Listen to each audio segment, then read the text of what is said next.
I was just Good? Yeah. Addy the laddie. Sweet. Denim, you do it, Raz.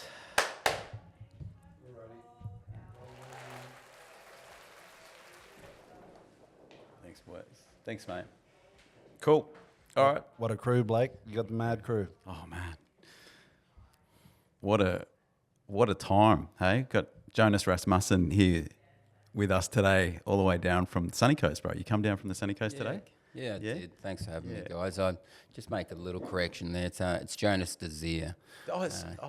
Sorry, my bro. It's all good, brother. Yeah, let's. You want to do it again? Do it again? No, Jonas, nah? no, leave it raw. Yeah, cool. It's, I changed my name after finding my birth mum, and so Rasmussen was my adoptive name. Right. So when I went back and found my mum, and I went back to my father's maiden name to carry his name. Right. Yeah, right.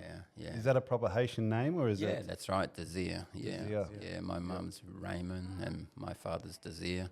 Right. And my father passed when I come to Australia, so I carry his name now. And changed out all our names. So all my kids are Desir. And Goes to show you how long I've known you for, then, mate. I know, right? Like, what is that? It's 20 years. It's 20 years, yeah. Yeah. Yeah. It's 20 years. It's 20, maybe 21, 22 years, yeah. Yeah. We just got talking about it just before you come in about sitting in Belliarda in the garage.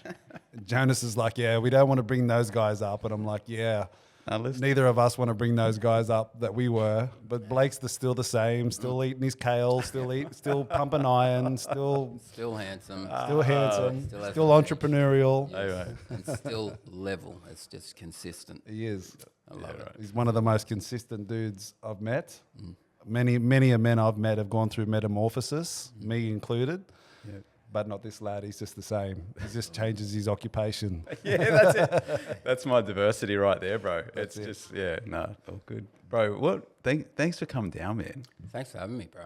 What have you been up to, brother? What are you doing? Lots. I just stare from afar through social media, mate. I keep in Likewise. check with you, bro. Likewise, right? And it's what you see on social media is pretty much what you get, really, with me. I've been, so lucky, and I don't know. What do you want to know, bro? So much has happened. What are you doing now? What are you doing? Got a small roofing company. Yeah. Got a wife and 3 kids, and I don't do much training anymore. Yeah. Really focus on mental health, recovery, and just being present for my kids. Yeah. You know. Yep. Being a good husband, all that sort of juice jazz. I notice you two niggas, like, you you're both just looking, if I was gay. But, No, it's funny. It's been so long, but sitting here, it just feels like exactly back at that time. It does. But I feel like we've just been through a few world wars. That's it, my man. And it's just a really great feeling to be here, to be honest. That's great, man. They always say the proof of a great relationship is when you catch up, it feels like there's no time passed whatsoever. Yeah. You've just got some details to fill in the middle. Yeah. 100%. Bro, I want to tell you, man, give you some flowers here. I love, over the years I've known you, you just brought up your family and your wife. I love the energy that you have for your wife, bro. And it's so good, man. It's so fresh and just energetic, man. It's amazing. Appreciate that, bro. It's Likewise with you and yours. Thanks, bro. It's cool, man. I've loved seeing it, man. It's so good. And your kids, man, far out. How old are your kids now? 24, 18 and 16. But like, there's no end to the grief that I get for loving on their mother. You know, like, Dad, stop simping on mom, stop it. Yeah, but they love it. But They love it. But they do. They love it. And, you know, I feel it's my job to show my girls how they should expect to be treated. You know what I mean? I've not been no saint.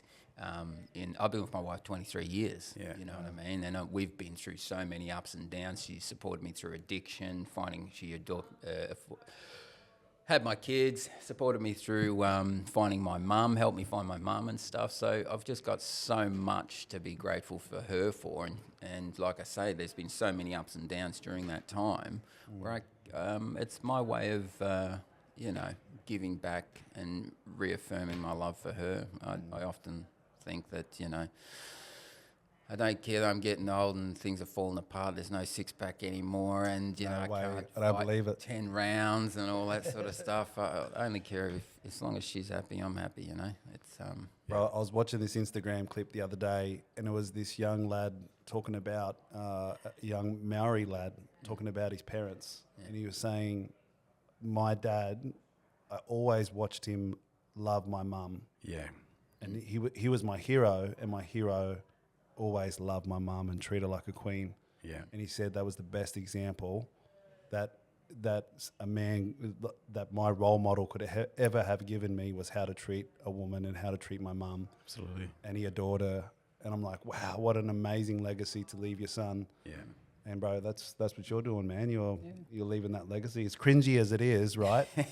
For the kids in the moment, Yeah, it is. they do love it. Leave her They do. alone, Dad. Get off. Have you last, you guys see my wife. She's goddamn gorgeous, right? smoking, yeah.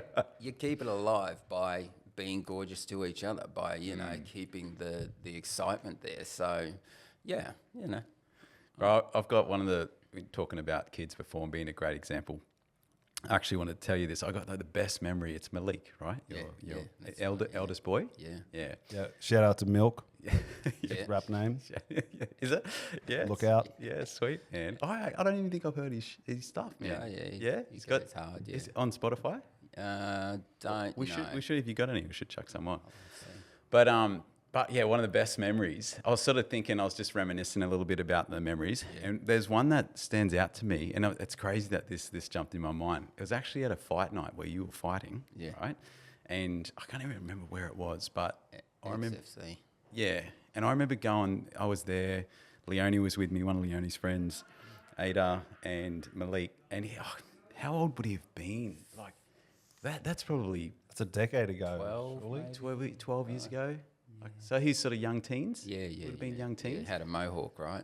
Yeah. Mansfield Tavern XFC. Yeah. Yeah. Right, and I saw this beautiful moment between you guys where you were in the cage and before a fight, the energy in the room, you're just feeling like what the fighters are feeling, the excitement. And he's this little dude, right? This little young man, and his dad's in there and he's just looking at you, and it was fear, excitement, and I just remember you, bro, because I think he was sort of like there, or maybe in the same row, and I've just got this really vivid memory of just like looking at him, looking at you, and he's just sort of like looking up at you, and you're just behind this cage, just all fucking shredded, just standing there, and the crowd's going nuts. This is before the fight, and you could just see he was so scared for you, and you're just going, "It's all right, mate, it's all right. It's going to be all right. It's all right." What, in the cage? He's in the cage while like it's about to kick off, and you're turning around looking at him in the eyes, and he's just standing there like he's just trembling for you, and you, "Mate, it's okay, mate. It's okay. It's going to be all right. It's going to be all right."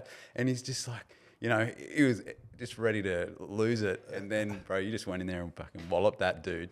And then, bro, this feeling, man, I just remember looking at him, bro, and the joy in him. And I can remember that so well. I just think that was a really cool moment, and it's crazy. I just wanted to share that with you, bro. When you're coming in here today. So Yep. yeah, man. I appreciate that, bro. And You remember I that? do get emotional when I talk about my family, my kids and stuff. Yeah.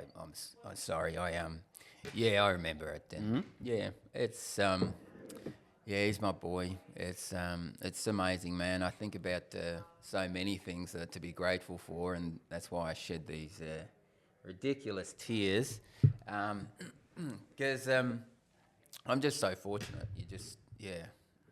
I'm lost for words at how grateful I am for experiences like that.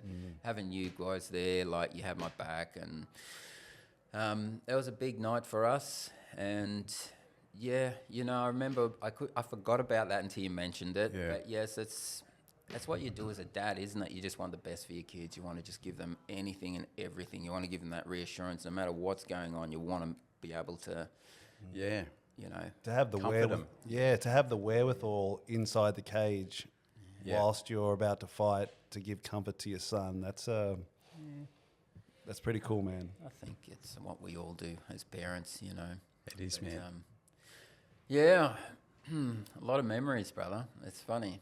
I tend to not do that many podcasts, to be honest with you. I couldn't say no to you guys. Yeah? Only because, you go through a lot. Everybody goes through a lot. Once you've been through a lot of trauma, once you've worked through that trauma and done the therapy, etc., which I have, I've done a lot of work over the last, say, 7 years. It changes you, and you revisit it in a different way. So instead of revisiting in an egotistical way now, I get humbled and I start bawling instead. That's good, man. I start having a little cry. But I feel so fortunate after everything I've been through to have my wife and my kids all still love me. We have a great relationship, and yeah, it's still just like that, where before I used to think it was about materialistic things and needing to provide them with all this stuff.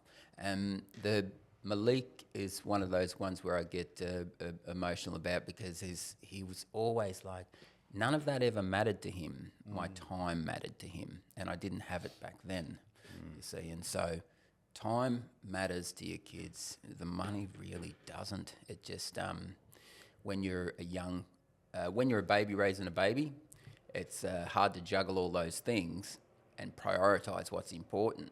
And I didn't realise at that time I was giving him everything he actually wanted and needed, but I still crucified myself and thought it still wasn't enough. And one thing he's always told me is that it was, you know. What made you come to the realization, bro, that it was enough? Or is or do you think there's sort of that's just part of a man's nature that wants to provide? And it's both, isn't it? You know, what made me think it was enough was therapy. Okay, getting sober was the first step. Hitting rock bottom, going to treatment, and committing a year of my life to therapy and working on these things that compel me to use substances and let my anxiety and depression get the better of me, you know. So therapy is what really made me make the change, because I was able to focus just on myself. Recovery is a very selfish thing, whether you throw yourself into religion, recovery, or even addiction. Addiction's very selfish, but recovery is more selfish. But the benefits, the fruit of recovery is immeasurable, you know, because I gave up a year of my life to win back the rest of my life. Okay, and my family life, my professional life, my friendship life is just amazing, you know. That's so good, man. So that's why I've been very fortunate, and that's why things like this, when you're real knows real, when I meet people or I'm speaking to people that know me or know of me in the sense of we've had positive interactions, it's very humbling and it's very confronting. And someone that's always stood alone, I've always been a loner, always, all my life. I've got friends, but I've always stood alone. I've always felt very alone in Australia from a very young age. In my adoptive family, I was very alone.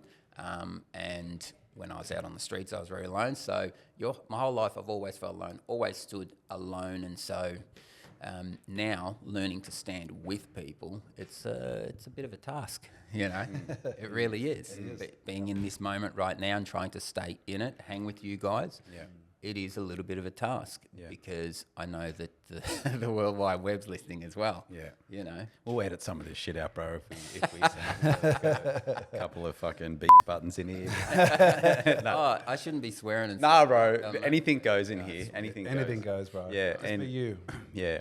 One of the, You go, mind lad. if I jump in? Go, I was just reflecting. I've been through a very, very similar journey to what you've been through, my man. And one of my rock bottom moments was having separated from my wife, and I had to go live with my mother in a 2-bedroom unit. my office was downstairs in a garage underneath this apartment building, and I find myself without a home to live in, no money. I've got a business that's a startup. I'm trying to get off the ground, and I had to have my two coming on teenage kids in a 2-bedroom unit with my mother, and so we had to make, and it was a very small unit. We had to make the living arrangements work.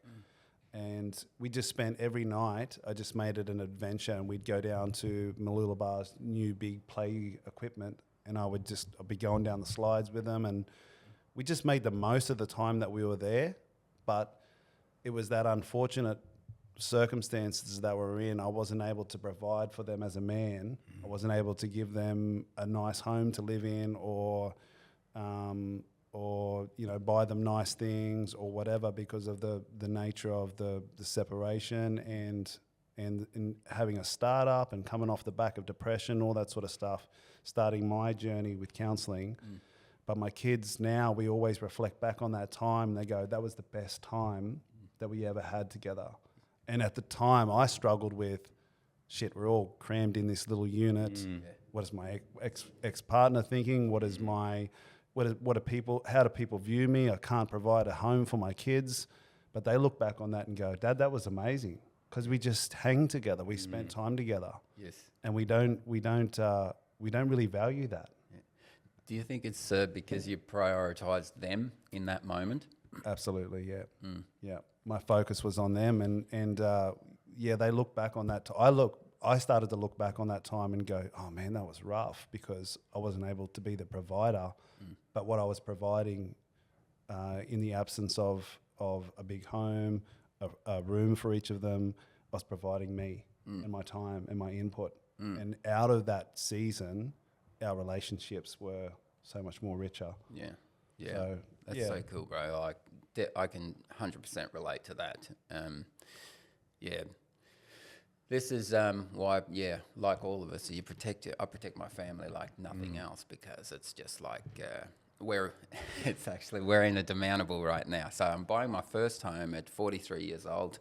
Congratulations, bro. Thank God. Thank you so much. But we're building, and we moved out of this very big, beautiful rental. Yeah. And now we're living in the middle of a 3,000 square metre block of dirt. Yeah, right. In a tiny home, right? With myself, my wife, and my 2 teenage girls, right? Yeah. 2-bedroom thing, 13 metres by 3 metres. Yeah. And we only just got power on 2 weeks ago.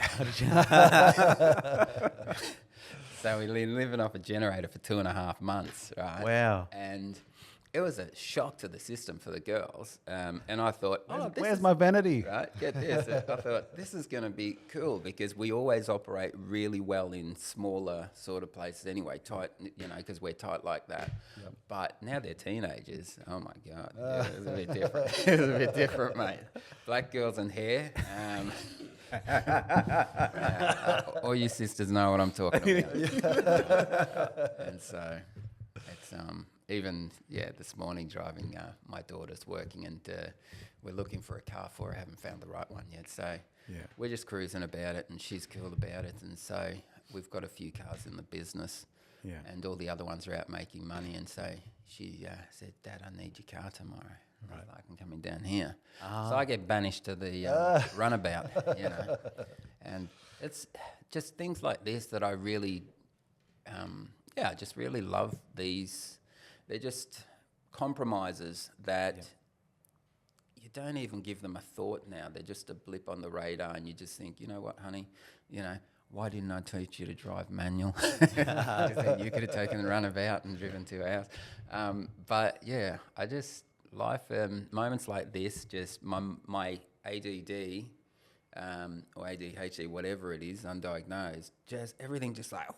It's just a vacuum, because I just feel all this gratitude in moments like this that we're having right now, because I'm able to compare notes, That's it, man. And I feel like that's when I get the best success in my life, is therapy and comparing notes with kin, with that's it, man. What I've found is that you're not alone, going through such a dark journey, and then you think, oh, I'm the only one who's going through this. You're actually not. Like, there's brothers all over the place that are going through similar journeys to what we've been through. Nuanced and different in different ways, but every man is akin to suffering, I guess, aren't they? Absolutely, I agree with that. Yeah, for sure. And it's not just it's something that I used to. I realise that I'll say, when I say alone, it's just personality-wise, very much feel like a loner and a bit of a weirdo sometimes, and a bit of a crazy motherfucker other times, right? And then a perfectly compassionate and giving, manly man. But it's something that always gave me peace, is that, yeah, motherfucker, you're not alone. Like, there's other people going through this. Like, if I had $1 for every time I used to use other people as an example, I'd say, do you think, to my wife, do you think Terry and fucking Sharon fucking... It's like, fucking everybody goes through Everyone's stuff. got their shit. And Tazza and Shezza. forget Instagram, forget Facebook. We're all just doing life. And if you think you're the only one that has these things, you're kidding yourself. You're beautiful, you're amazing, you're powerful. You know, we got to focus on the good. We got to focus on what we have. Mind you, that's the key to our success, that we do that for each other. Because when my cup's empty, she does exactly the same thing for me. And we continue to do this. And when shit starts to go left in the relationship, we go, okay, well, let's come back and let's renegotiate the relationship contract, and what's gone wrong, what's gone right, and okay, so we're going to reshuffle this, and okay, so how many pass outs do I... No, I don't get any pass outs. Nor do I want any. Yeah. But it's everything's a negotiation. Your friendship's a negotiation, parenting's a negotiation, because I've learned so much from my kids. I've learned so much from my wife. I learned so much from my friends. It's not going to. There's never just a direct route. No. Always nuances, like you said. Yeah. That's it, man. What bro? How's your mum, bro? Yeah. It's tough at the moment. It's Can we talk about that? Do you want to talk about that, or not really? I don't mind if we don't. I always just crash tackle this stuff, and if I shed a couple of tears, don't, it is what it is. Yeah, I just, I find it hard to talk about my mum, and I find it hard to talk about my family, especially on public platforms. It's like, it's silly. You said, oh, how's your mum? And my eyes start welling up, and it's like, fuck, because I know it's something that needs addressing, you know what I mean? Something I need to revisit. For me, in treatment... So I'm 7 years clean and sober from cocaine and whiskey. Still have cigars. A good Cuban doesn't once a week. I don't want a good Cuban.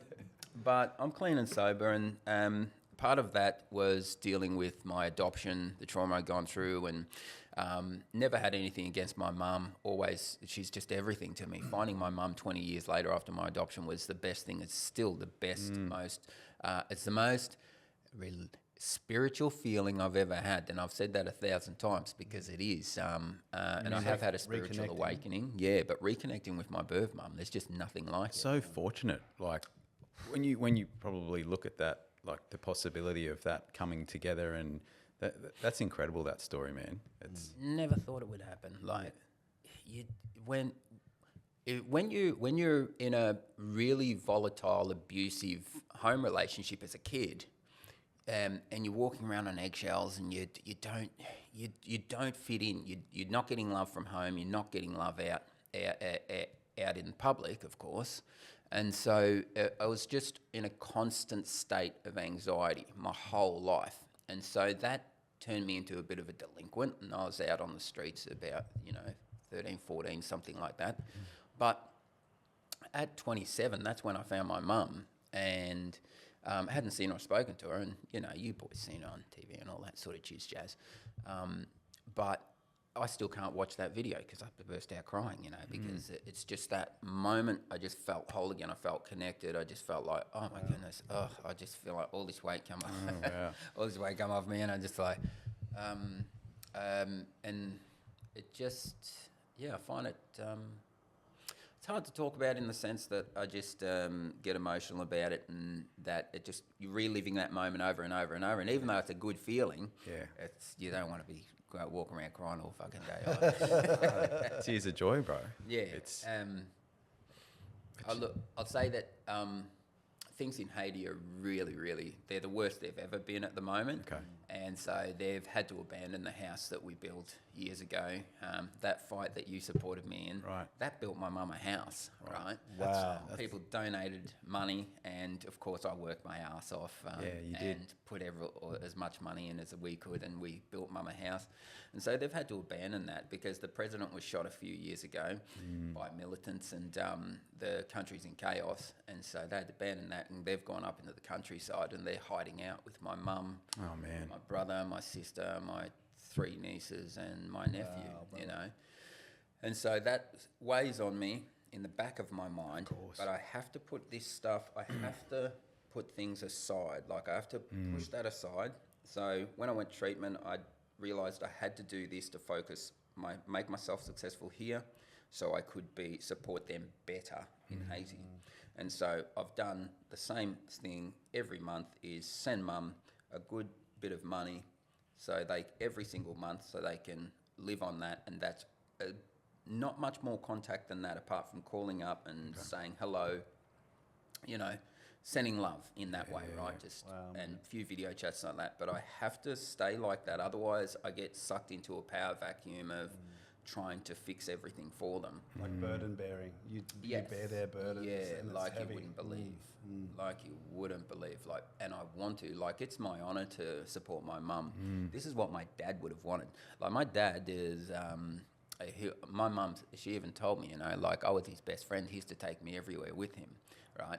And I did exactly the same thing with Malik. I just take him around and just, you know, this is how things work, you know. And so, for the oldest one in my culture, it is our burden to provide for the family the best we can. And so, like I say, I have to be okay with sending money for the last, say, 15 years. I have to be okay with doing that and having contact when I can. And now we're building our house, and business is going much better, but money can't help them now, right? Because the US has got control of the place in the sense of the economy, and it's reliant on imports.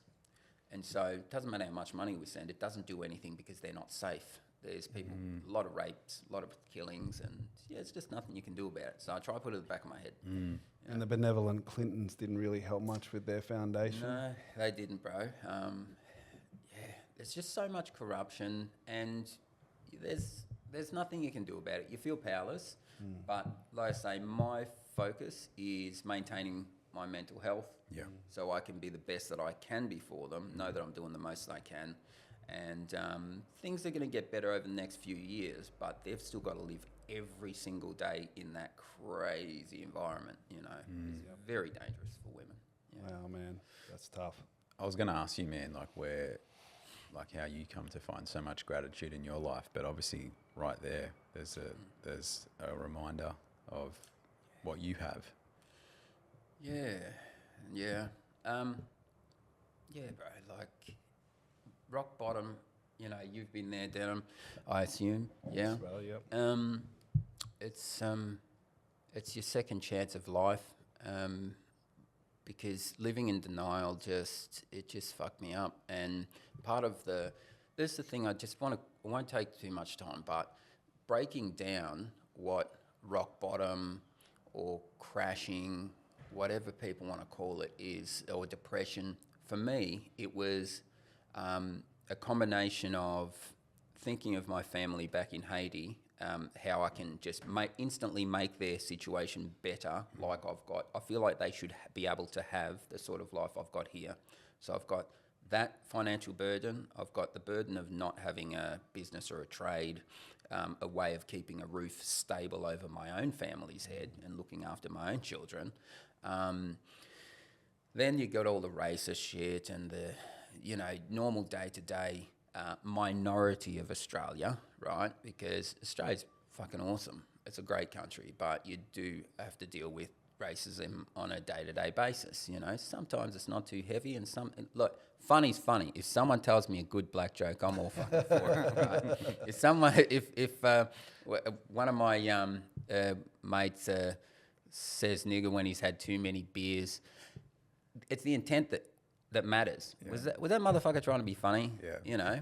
Or is he trying to, I just see it as that's just always been my view. Yeah. I don't jump on this side. I don't jump on that side. It's like, I just think it's silly. It doesn't make any sense. Yeah. What's the person's intent? Because I know that I can say some pretty rough motherfucking shit behind doors, closed doors, you know what I mean? That's an elevated way of thinking though, bro. A lot of people have that ship and they can't get through that. I mean, the way that you decipher that and look at the intent, that speaks to your character, man. Yeah. Got to evolve or you die, don't you? Because if you go one way or the other, where did all trying to be everything to everyone get me? Like trying to be everything to everyone, to my family in Haiti, my friends, and political classes. It got me to rehab with about 200 other people, 200 other junkies that are going through depression or whatever, right? Like PTSD, all the rest of it. It all sort of makes up the crash, you know what I mean? The burnout, as I heard you say on a podcast yesterday, Denym, right? It all contributes to that. And for me, I either had to fight or I had to fucking die or go to jail like everybody else, right? That doesn't choose to fight it, right? Is that fair to say? Yeah, man, that's amazing. Man, chills. So that's where you find your gratitude, and then situations like this, you're kind of like, yeah, fuck yeah, I've said it a few times, but it's fucking funny. It's awesome. Every time I can't keep the smile off my face because I think about these times and how young we were, how full of beans we were, and we were going to take over the world. Yeah. Bro, you were taking over the world when I first met you. You were the man. I think we all worshipped you like you were some party god, like this dude that just had this bravado and a presence, and whenever Jonas was around, you you owned the atmosphere, bro. You just have a charisma and a way about you. Yeah. And I know life's humbled you a little bit. Yeah, my God. But You man, haven't lost it, bro. The essence is still there. Still there, bro. Yeah. Well, Yeah. the better part of it, I'd say, for sure. Masks. You have to wear a lot of masks. That's one thing I had to say this to you, right? Yep. Because, as you know, I met you through your brother Kyle, right? And I never got this about you Noke boys, right? I never got why Noke boys fuck with niggers, right? Because I thought they were the toughest motherfuckers out, right? I used to idolise Kyle because we used to hang out. We used to party a lot. And we'd go out and get into fights, and I'd get arrested. Kyle wouldn't. So annoyed about that. Right? But I always thought, why does this dude, like, why is he cool with me? Like, I could never get it. And I just always thought it was. And then I met you, and I thought, yeah, what is it about these guys? Because my experience with white Australia, especially tough white dudes. Yep. Man, so many of them were racist, like towards Indigenous, like they were so racist. I remember walking along Budrum Avenue one night after going to Kyle's, when Kyle used to live on Budrum Avenue, and someone yelled out something to me driving past, going in a ute, and I yelled back, and then these two big white motherfuckers turn around, come back, jump out of the ute. I'm like, whoa, hey. They got up close and realised I wasn't Indigenous. And they're like, oh, no, you're right, mate, you're right, bro. And I was like, yeah, dude, I was just thinking, they would have whipped my motherfucking ass just because they thought I was Indigenous. And I just thought, fuck, I never want to be like that. I never want to be... I couldn't see why they treated them like that. And I always just really admired your family for just having a worldview of just, I don't know, you're just fucking tough. Just like, right is right, wrong is wrong. If you're cool, you're cool. If you're not, you're not. I don't give a fuck about your skin colour. Don't know nothing, you know. Yeah. But yeah, I just had to say that. Thanks for that, get bro. it off my chest. I never told Kyle that day. It's probably like coming from Dubbo as well, though. Like it's a highly indigenous like population. It is. And Yeah. you just you go to school, you grow up like it's part of the community. Yeah. And I feel like too, it's been a test of time too with racism. I can't speak too much for it, mate. But coming from, I've got an Indigenous heritage, but just seeing it from afar, we talk about it often actually. Yep. Like how I think it's watered down now. Like, but back in the day, like when we were young and we were at school, you could feel the tension of tension was racism there, so man. much more. Yep. And it was almost like East Coast, West Coast. Like, you know, it was like the hard ass Australian, you know, white bloody Country football player, boys. country boys. Saddle friggers. What do they call them? Saddle friggers. That's what I was going for. Against the black fellas. But it just got, over time, I saw in Dubbo anyhow, it just got better and friendlier. And Yeah, man. For me, I grew up colourblind because like most of my friends growing up in school were Indigenous. Just because we were together. And it wasn't until I got older and I saw the tension and I'm like, what? Why does everyone hate each other? Why does the colour of our skin divide us? And so my older brothers were kind of that generation where, and they were a bit older than me, they understood that tension more than I did. But for me, particularly growing up, I'd always, in my inner circle, there was always an Indigenous lad in there. Yeah. And I loved them because they were always funnier and their sense of humour and, you know, so, yeah, it's definitely growing up in Dubbo. And also, this may sound controversial and it may sound like a lot of people may not understand this unless you grow up in Dubbo, but sometimes being a white fella, you get racially profiled too. So I moved to the Sunshine Coast, which is the whitest place on the planet, I reckon, next to Switzerland or whatever. But even that's like going through transformation now. But being on the sunny coast, you right, brother? Sorry. You're right. You go. I need a tissue. You can't have these big bubba gums, mate. oh, bro, And it's like, bro, let me sort you out. 'cause I'm trying to listen, but I'm like, Hang on. just gonna. I was just thinking that earlier, going, we need some tissues in here because I'm starting to well up over here while you're welling up. Can't have these two lads that have been through what we've been through and not have a tear or a snots come out. Thank you, brother. That's perfect. You want to hand me one of them too, my man?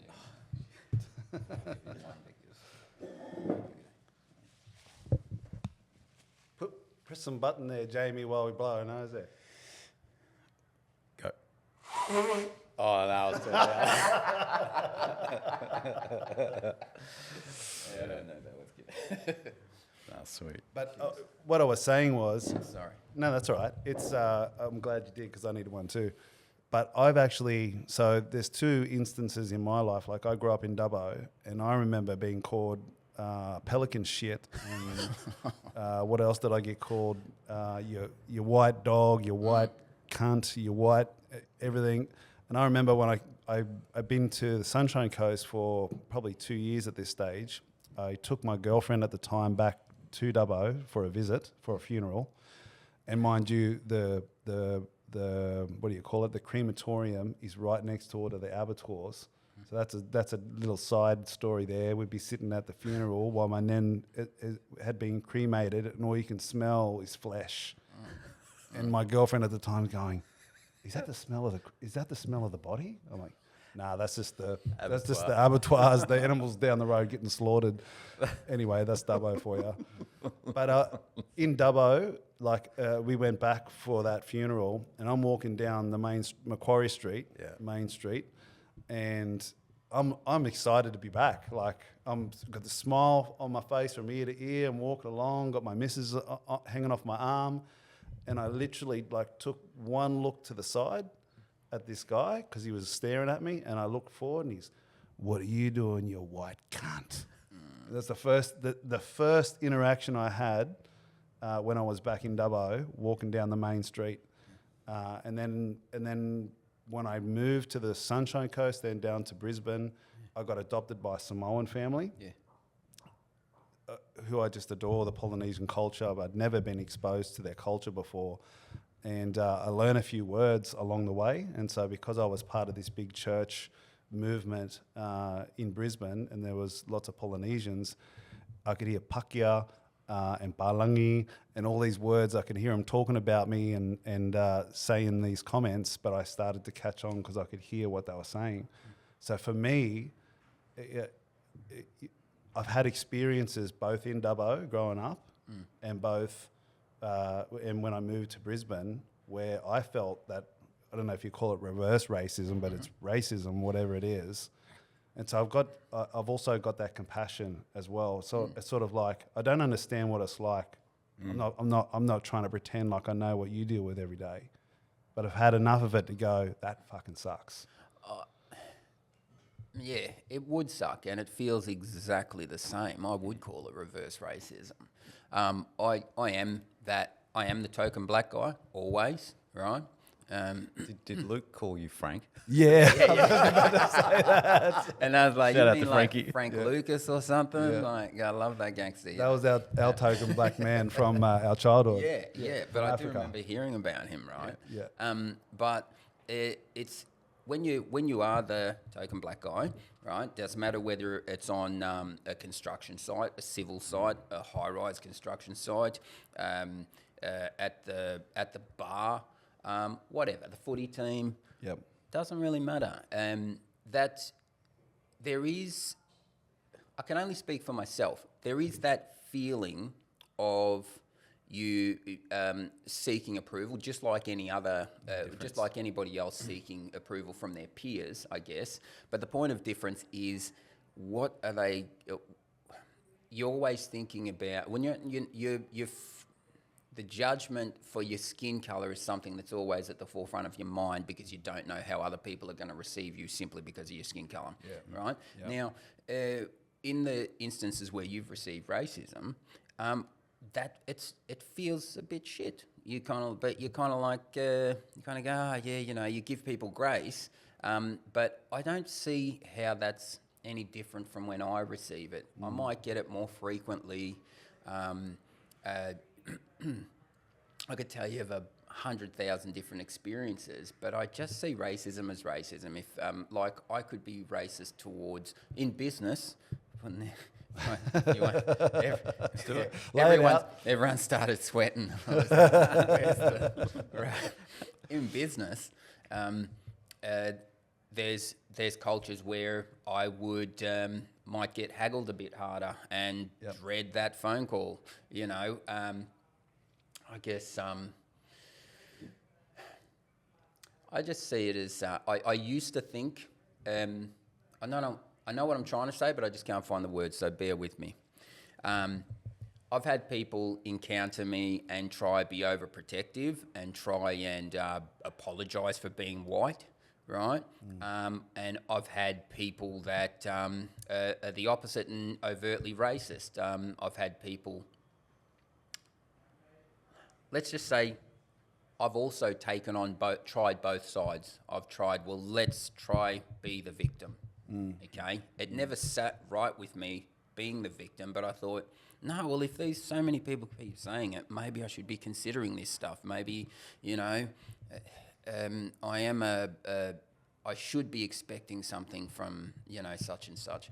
But the reality is, we're all imperfect. We're all flawed. We all misspeak. I've probably misspoken 30 to 40 times in the last 20 minutes that we've had this podcast going, right? But I hope and pray that the people will give me grace and get to know a little bit more about me and not judge me on one silly thing I may say. That's it. Right? So Well said, bro. I reckon. I've got a very close Indigenous lad. He's half Indigenous and half white, and his experience is he used to think people are looking at him all the time, and it made him paranoid. Almost paranoid schizophrenic, would even start to hear voices and stuff like that. And I don't know if it was God or if it was just the idea that I had, but I was like, well, maybe God's put you in this situation, in this time, to stand out for a reason. Yeah, you stand out. Yeah, it garners attention. Yeah, people are looking at you. But like you said, you can either be a victim of it, or you can use that to go, I am different. I have been made special. I am in this environment, whether I like it or not. So I'm just going to embrace it, and I'm going to offer people a smile. And he said when he started to offer people a smile, when they were looking at him, people would either turn in shame or they would smile back. And he realized, oh, it's okay. 100%. I just stand out. Yeah. So what you did is empower him. You helped him turn it into fuel. Yeah, that's it. Which is exactly what we need to do to overcome that anxiety, because I know what it's like to feel like you're being looked at as you're walking through a shopping centre.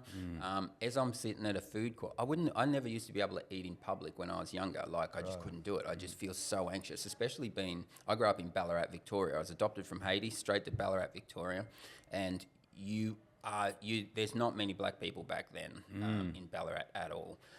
So yeah, this is it's wonderful that you could empower your friend in that way, because truly the amount of times that I've encountered that as well, because I've encountered racism from my Indigenous brothers sometimes, right? But I've also encountered them going through that same thing that you're saying there. Like my best friend, Robert, rest his soul,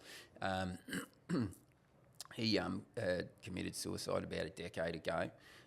He used to come around with me. I used to lay carpet, and he used to come around with me when we were like 17, 18, and I took him to lay carpet in this place, and we went to this commission house to lay carpet, and it's like, what you doing with this white cunt? What's he doing there? and I'm like, whoa. It's like, listen here, it was they weren't about to have him come into the house, you know, and this is country Victoria in Horsham we were at the time. But my point is, I always felt sort of stuck in the middle, you know, of I couldn't hang around. I didn't have many black friends because, one, there weren't many, and two, they were always forced to one side of it, right? And I've always felt like a magpie, like I said to you earlier, because it's like it doesn't need to be this way. I've got lots of black friends now because, you know, once you've been on TV and all that sort of jazz, people get to see you, and, you know, other black people find you. Okay.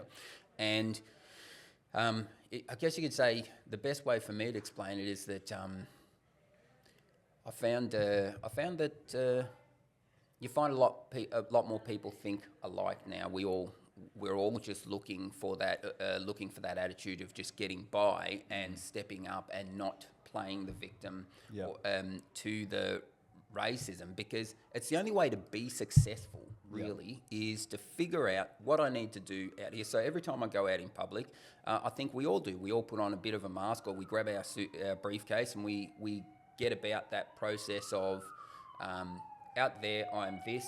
This is what I need to do to succeed. If I'm out doing sales, for instance, I have to follow my process. Perform. Right? I have to perform, exactly. And that's not a bad thing, right? I'll rock up, I'll be like, for example, give you a quick story. A client will call, you know, someone will call looking for a roof, and, you know, oh, yes, Jonas Désir, the roofing group, you know, how can I help? And they're, you know, oh, they're looking for someone to quote the roof, blah, blah, blah.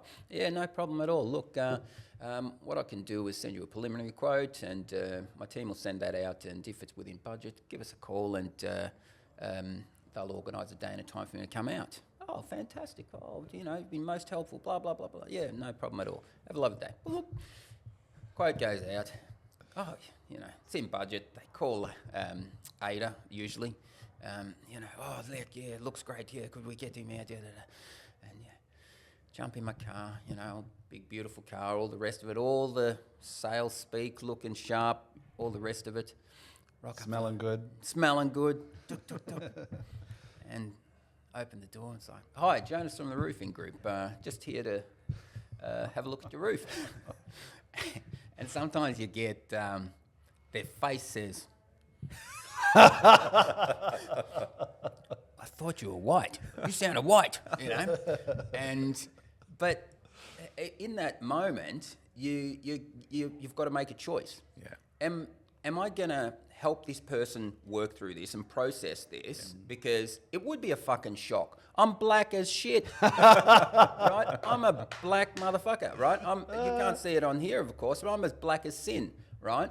And So we got the lights on you today. yeah, right, in the dark room. Yeah. So you in that moment, you've got a choice. Do I sit there and try and, make this something it's not, or do I just help this client to get past it? Because, like, at the end of the day, I know that I go through, I'll break the ice, make a bit of a quick joke, and then you keep it moving. Within 30 seconds, they've forgotten what skin colour I am. Yeah. They can see that it's just this professional guy that was on the phone that I had this great rapport with that made me feel comfortable, and explained the process to me. And here I am to firm it up, show them what I'm about.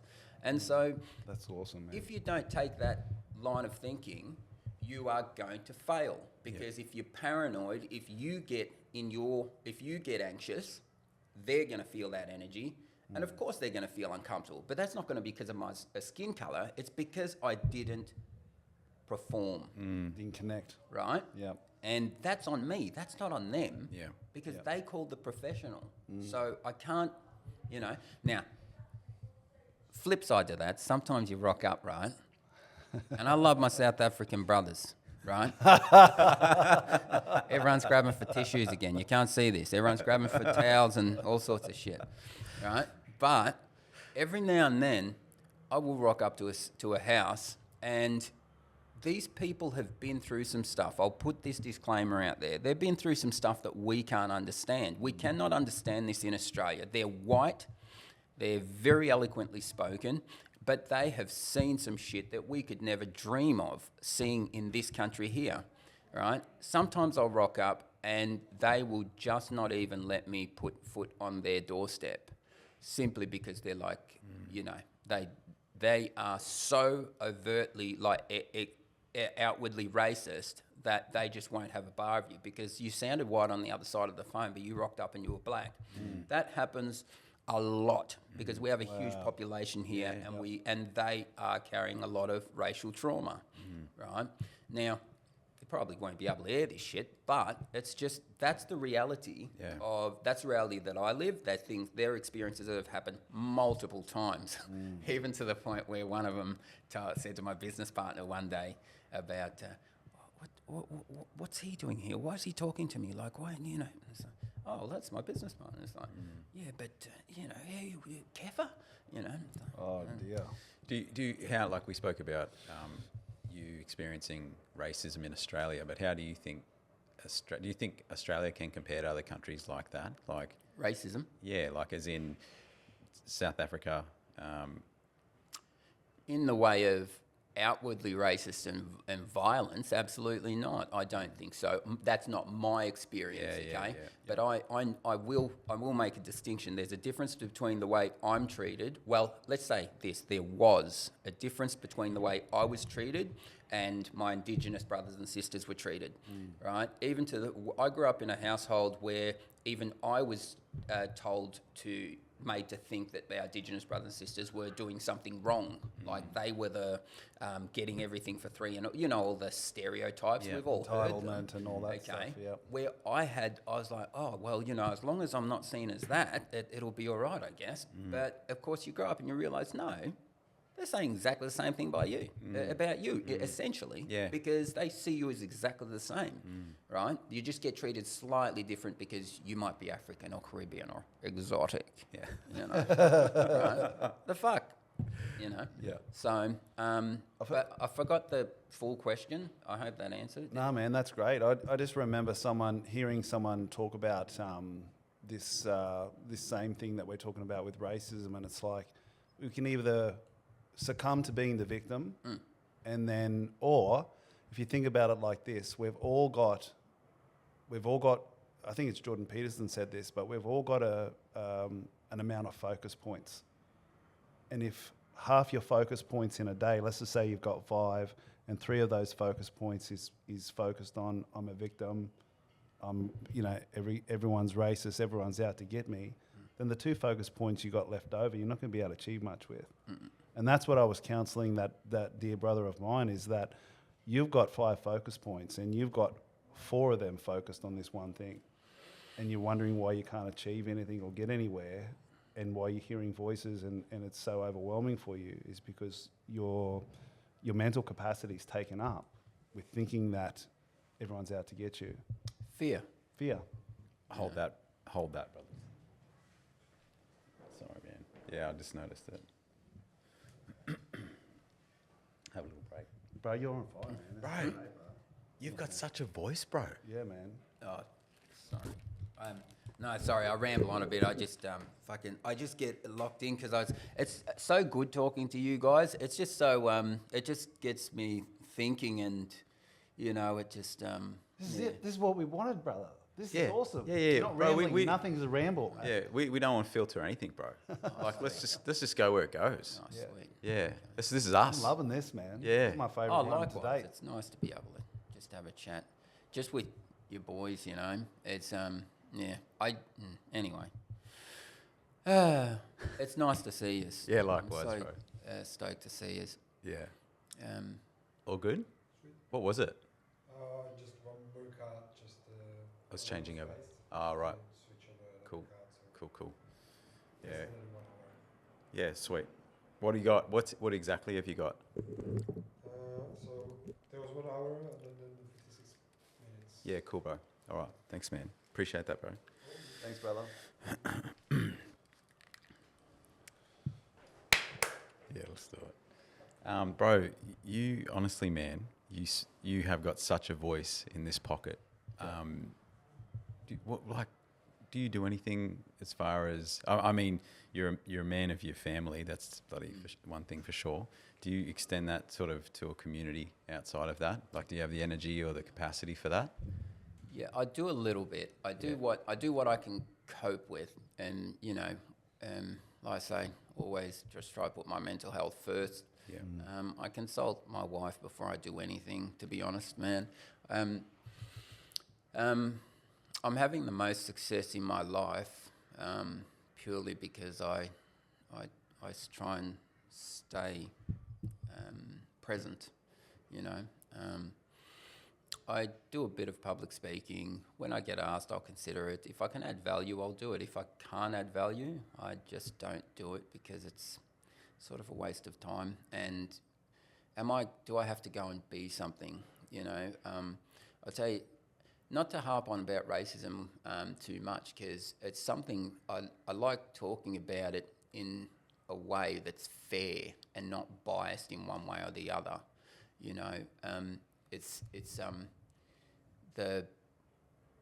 Like I say, if I can add value, great. But if I don't feel like I can add something to the conversation, I let it be. So if I can speak freely like I'm able to with you guys, don't always necessarily want to do it, but you do it because you should do it. You're not chasing clout, you're chasing impact. No, it's all pointless. I just think that there's obviously so many young Jonases, Blakes, Denyms out there that are trying to figure it out, and there's you're good dudes, like we're good dudes. Like our intent, like what you said before, ultimately it's really good, and I think just having your opinion or talking about your experience, man, fuck, it can just do wonders for people, eh? Yeah, bro. And racism to me, bro, it's something I skate around with, and there's a little bit of confusion even like in our family with it, and coming through and from Dubbo. And Frank was my Jonas through Dubbo, and I saw the same way, bro. We'd walk through malls and stuff down there, and everyone would stop and just be like looking at, he's same skin color as you, bro. And I remember asking him when we were real young, I was like, bro, does it bother you that everyone like looks at you? And he's just like, I'm just used to it now.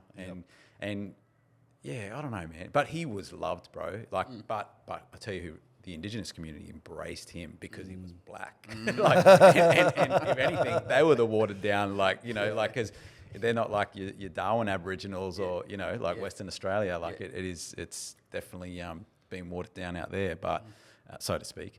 But And there was no African brothers at all out there except for Frank and his family. yeah, That I can remember. Yeah. I don't remember. It was Frank and his brother. Yeah. And that was it. there's interesting things that I go to with. I feel like there's again, bro, and I'm only speaking from my experience, but I come from a place of utmost respect. Frank being my brother and having Indigenous heritage myself, there's like a generational thing. Like I feel like, you know, 20, 30 years ago, it was worse than it is now again. And then also too, I wonder, and it'd be interesting having a chat, say like with Malik, but I feel like coming of age through your teens, there's this primitive thing where you're figuring out, you're becoming the alphas and who's not, and learning Tribal about respect mentality. and so there's a bit of that going on as well, Yep. mixed in with a pool of, you know, racism and confusion and or whatever else is happening, you know, systemic trauma, all that sort of shit. But everyone's got their own, right, that they're coming through and from. But like, it's just I'm fascinated by it, and something too. I think it's good to talk about. It's belonging. Absolutely. Yeah. It's where do you belong? Yeah. And when you're at that age in your young teens, you ask that question. You go, where do I belong to? Who's my tribe? Yeah, who's my tribe? And I just touching on that Malik thing, you brought him up. I was telling Denym earlier that with my experience is different to my son's experience. Yeah. You know, and I would agree with you that things are better now than they were 30 years ago, right? But on the other hand, you will get people that will tell you that it's worse. Okay. And Well, I just say, how? I can never really get a poignant answer, but I kind of go, I just don't see it. But is it that I don't see it because I've learnt to move past mine, or Exactly. you know? But even just for black people in general, I say, are things better 200 years ago, or are they better now? I'm not sure, but I wasn't there. But just based off history, what do we reckon? Is it better now, or is it better then? Yeah. And I do feel like we are making inroads. Because it's inevitable. How can we not, right? Because like I say, my experience is definitely different to my son's, but my son still faces it, and he's still. I won't speak for him because I respect him. Yeah. Right, but I know that he's got different challenges. But I will say as well, like Frank, like myself, right?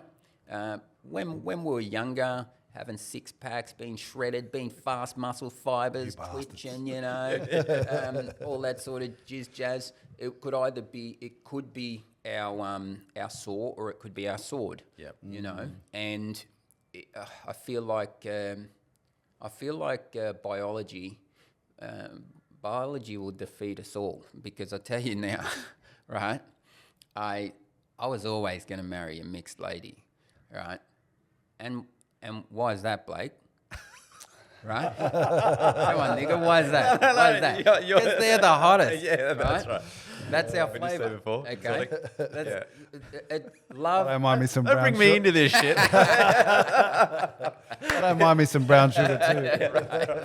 Right. It's just my point is that I try to look at things from a broader perspective of like, well, you know what, love conquers all.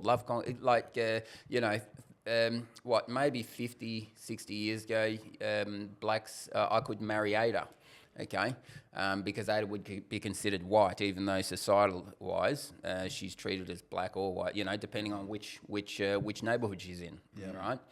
I just feel like we're all going to be beige at some point, so we need to fucking get over it, you know, because, like I say, love conquers all. I've got friends, man, I don't think she'll ever listen to this, so I'm going to tell you a quick story.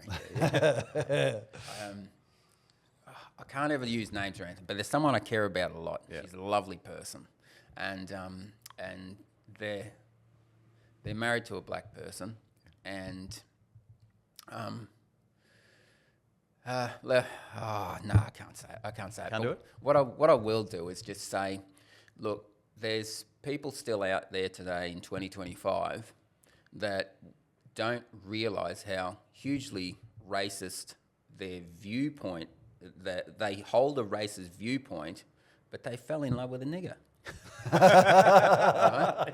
They're totally blind, bamboozled in love with a handsome black brother, Yeah. and she's a very conservative family. And so they hold very conservative views Yep. politically, which go against the Indigenous in our country. But it's all right because, he's black. Yeah. It's like, yeah, but if you're judging the Indigenous, the First Nations people, you're judging me, you're judging your husband, and you're judging your children. Yeah. I'll elaborate on that one day, but it's just there's Living with that dichotomy of minds, right? yes, and what you touched on before, generational thing. She's a little bit older, and and so. And I talked to so on my Indigenous side, my nan, she's passed now. God bless her. She man, what She's the best. what an amazing woman. Yep. But so her mother, Aboriginal woman, right? And my nan was technically half. Okay. If we're cutting it down the middle like that.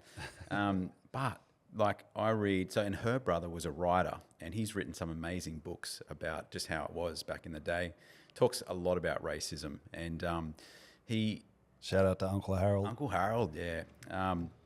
So he talks about in this book, like, and even the women, because they were half caste, they do whatever they could to stay out of the sun so they wouldn't go dark. So they were in hot, and they would wear full, they'd wear hats and they'd cover themselves up so they could stay light because it was better to fit in with the white side. They weren't accepted into the missions, the Indigenous missions. And they weren't accepted into the white. Well, they tried to be accepted into the white as much as possible. And I know my nan was so racist against Aboriginals. Bro. I met some, don't worry. I remember this one story, and she was at her house in Dubbo, and I remember so much stuff, right? This has come flooding back to me now. Because we never used to walk around and wear it on our collar up. My dad and nan were recognised in the community, and we were asked all the time by other peer families, like, why aren't you part of that group or whatever? And we can get into that later. But we never sort of just leaned right into that as a culture. And I remember, I sort of jump off, but I remember Tucker, Terence Simpson, shout out Tuck, if you're listening, mate. I remember he come round home once, right, black fella, and he saw my nan, and he come inside, and she's just in the kitchen cooking up, and we went in there, and he like looked at her, and I introduced her, and he was just like looking at her, and he's like looking at me, and he's like, "Is that your nan?" Like this, and I was just like, "Huh? Yeah," and he's like, "Is she black? Like me?" Exactly like that, and I was just like, "Yeah," and he's like, "Right." And then he left. I remember walking out of there, and he's like, and he just couldn't believe it, right? So she was noticeably, right? But where I was going, this is a bit of a segue into this story, and how she was racist. There was once this lady walked past her, an Aboriginal lady, and she said something to her, and she's like, "Yeah, they just got to know." She said, the council have come through and they've done this and this and this. This other Aboriginal lady saying this to my nan, and she goes, "When will they learn? They've just got to leave us black fellas alone." And fucking Nen, we used to call her. She just turned around and she goes, "What'd you call me?" She's like, "What do you mean?" And she goes, "I'm not no fucking black fella." Fucking boom, and she had this trigger, man. And I still talk to other family members about that. Karen, second cousin of mine, we were talking about it, and she goes, "Blake, like, back in those days, for a woman in general, but an Aboriginal woman, and then even in that half-caste sort of Aboriginal environment, like who knows what that would have been like back then and how hard it would have been. And so, but it's interesting, man. It's such an interesting topic for me to explore and unpack and talk about that, because it's sensitive. Yeah. And again, I feel like I who am I to talk about this, right? And so, hence my long fucking segue into that. You need to throw that away. This is, if I may, it's just that this is that thing that we've all touched on, really. That it's individual. Like, it's different for you, which is different for Malik, which is different for me, which is different for Ada. Ada's grandmother is hardcore racist, hates me with a passion. Right? Every gathering, 94 years old, like, she's more racist than Hitler. 94 years old, right? And She got a pitchfork ready to go when you come over, or? But every family gathering, brother, she buys me a cup. She wraps it, cup, and she kisses me. Always hello, always so pleasant. Yeah. But a few years ago, when Ada was on a trip to Bali, Nana was there. And they got in a big blue over it, because, it's lovely, but, it's just a shame that he's black. And Ada's just a hardliner. She couldn't give a fuck. It's Nana. She lit Nana up, mate, because, And Susan, Ada's mum, used to tell me, her mother used to scream, "Susan, get those kids out of the sun. They're getting too dark." When you said that, it just come flooding back to me. I'm just like, it's just it's a personal journey for everybody. It is. Yeah, my personal journey was get that white kid out of the sun. He's going to go pink. And it's I've not. I know that we're not meant to be able to be racist, but because we're supposed to have this built-in excuse, and I'll get lit up for this, but I just don't. I just see us all as the same in that respect. Of course, words can hurt, and it always comes down to intent. Though I just truly believe that it doesn't hurt any less if I was to. Call him a white cunt or this or that or whatever. And there's in anything, there's good and bad people. Absolutely. Like, doesn't matter what color your skin is. Like, there's just like if it was all white, there's still people that be doing bad to those white people, and it's always comes back down to the minority in my experience. Yeah. Okay. I went to when I filmed with 60 Minutes and went to Haiti when the big earthquake happened. I went back there to find Mum for the second time, by the way. That wasn't the first time. They just like to dramatise everything. It's out there now. Yeah, but we had to go to the Santo Domingo in the Dominican Republic. That's the only place we could fly into, and then we had to drive into Haiti. And you would think the Spanish, though Santo Domingo is half of the island of Haiti, okay, the other side is Hispaniola, which is Haiti, and so you got Spanish on one side, and you got black, like we're descendants of Africa, Haitians on the other side, and the visceral hatred I felt as soon as I stepped off the plane in the Dominican Republic, you got no idea. So I was talking about how South Africans, some South Africans, I've had some bad encounters with them here in Australia. That's nothing compared to what I felt in the Dominican Republic. Absolutely nothing. And that's because there's always been a rivalry there, and because the Dominicans see themselves as white, right? You go, I dare either of you to go call a Spanish person black, right? Not the N-word, just call them black, right?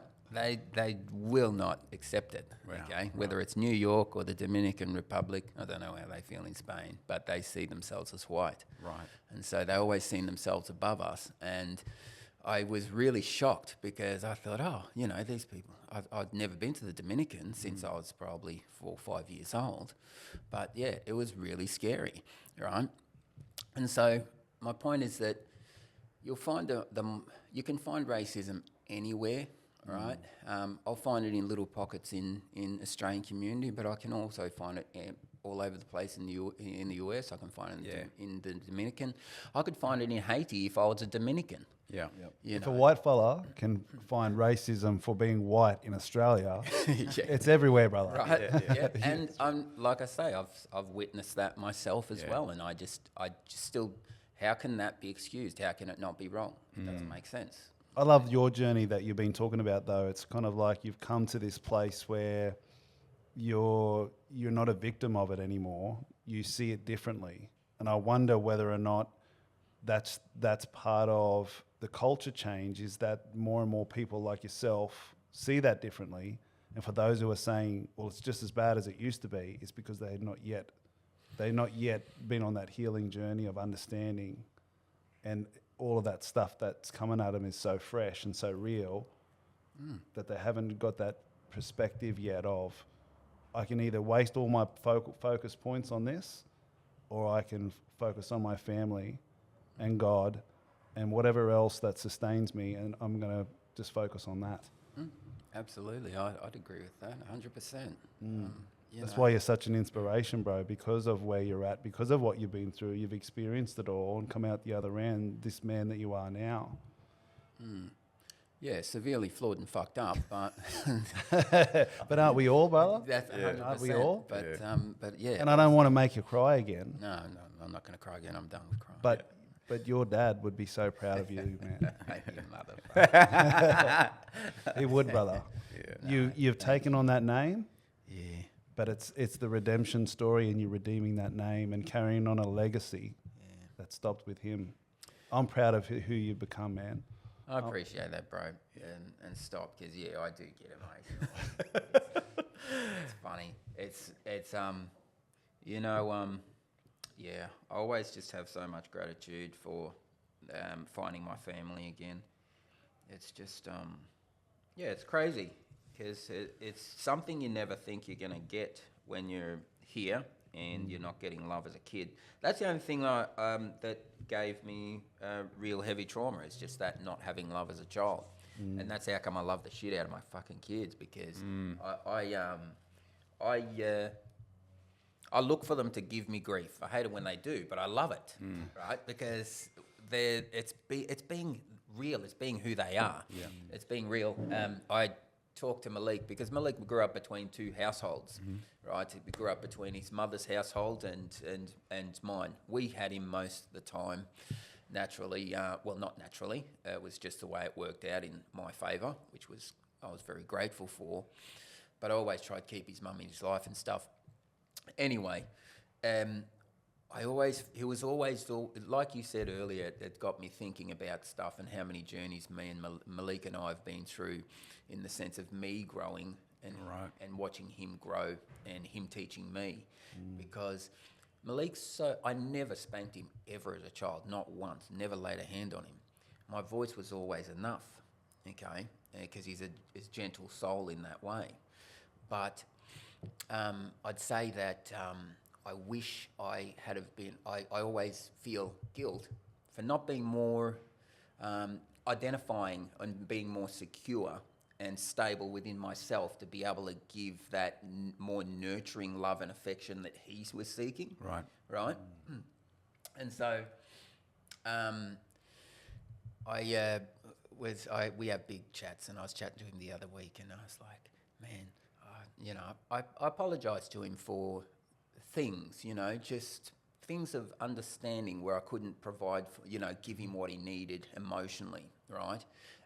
Growing up, because I can see that he carries some burden there, and I won't speak deeply into it, because once again, it's his story, but I see it and I identify it with it, and I go, and I try to make that correction. But I said to him the other day, fuck, I wish for once you'd just tell me to fuck off, Like, I wish you'd tell me to go fuck myself and that you hate me, And he's like, no, Dad, I could never do that, I love you.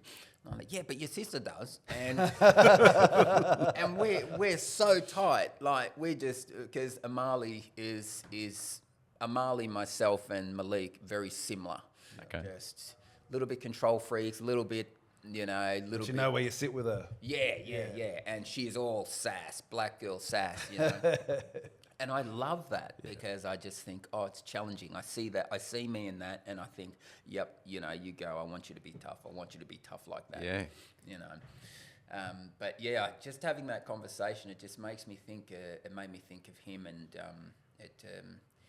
you're always wanting to try and make amends, especially for the times when I was in active addiction and that. You're thinking, how can I make amends? And I just pray to God and I hope and I trust that the actions that I'm taking today, eventually, you know, it's definitely improved so much, but you're wondering if you'll ever let go of that, you know. You felt in that time you maybe fell short or didn't give him all of you in that time.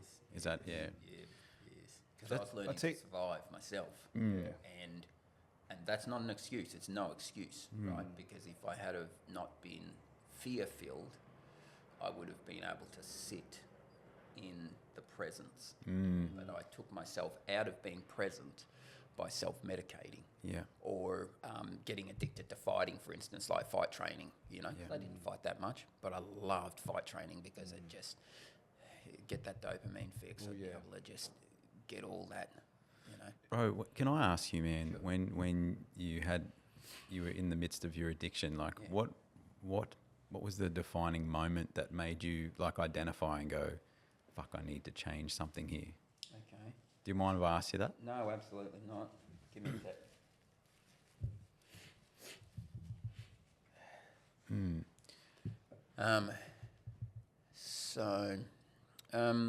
For me,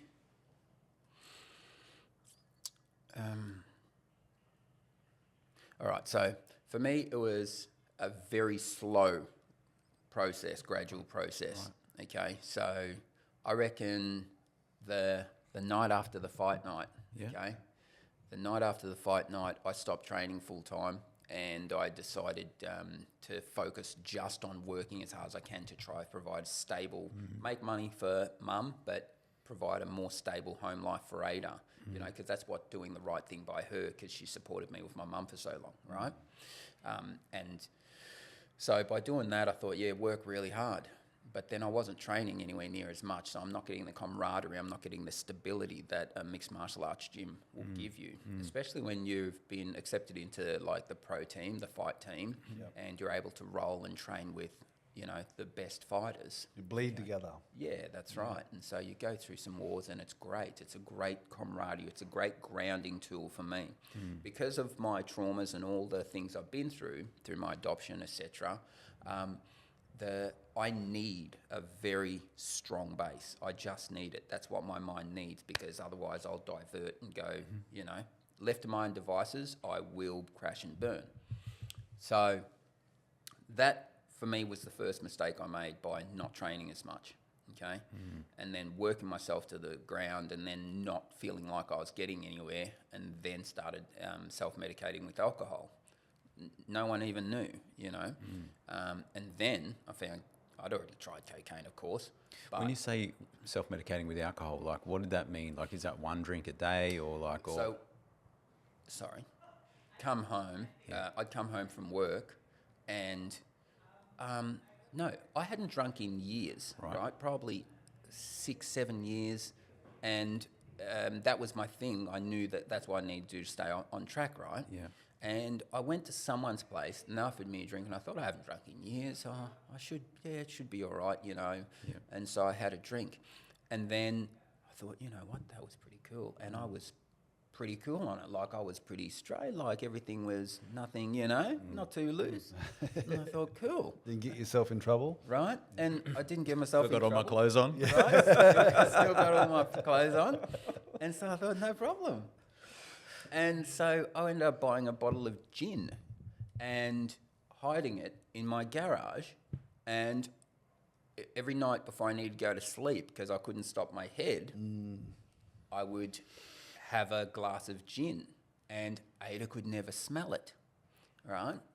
And that's how it started. Is me slowly but surely, I started doing that. And then maybe 6 months, I started bringing home a 6-pack or something like this, or just gesturing to try and get in that situation to have a drink because it would help me cool down. Yeah. You know? And I wasn't bad drunk or anything like that. It was just the fact that I was needing it. You know? Yep. And then a builder that I was working for offered me some cocaine. And once I had that cocaine, I was like, oh yeah, this is it. For me, this is it. This took away all my anxiety, took away all my insecurities. And man, I turned into black.com. You know what I mean? How do you know what that is, by the way? Black.com. Yeah. No, I don't. It's just fucking. All your listeners will go, what the fuck? That website's going to crash after this podcast. No, like, it just turned into I got addicted to the sex and cocaine. Yeah, right. That was really big for me in that sense of like, oh yeah, this is, I can eat on it, I can function on it, I'm a porn star on it. I just thought, yeah, this is great, having a great time. And Ada's thinking, yeah, something's up, and I can't really put my finger on it, you know. How long was this? Over what period of time? A couple of years. Yeah. Yeah, and Must have been burning through the cash too. Fucking all the cocaine. Yeah, Fucking hell. yeah, and still renting, right? But this is the insanity for me. Was just like, I just need to not feel. Okay? Yeah, it's you need to numb. That's right. Yeah. Yeah, that's Numb it out, right? yeah, Numb out the anxiety, the pain. Yeah, that's right. And that's why I mean, like, even 7 years in recovery, no drugs, no alcohol, right? And I still get anxious. Like, I still feel, because these are the feelings I'm supposed to be feeling. This is anxious excitement. Yeah. It's different, Yeah. right? But back in that time, during that stage of my life when I'm trying to build my life, I'm tearing it apart because I'm thinking, no, I'll just cheat by numbing it out. Yeah. And slowly but surely, it rapidly, like after 2-3 years, it went really fast. Yeah. Just, there was a time where I got stabbed.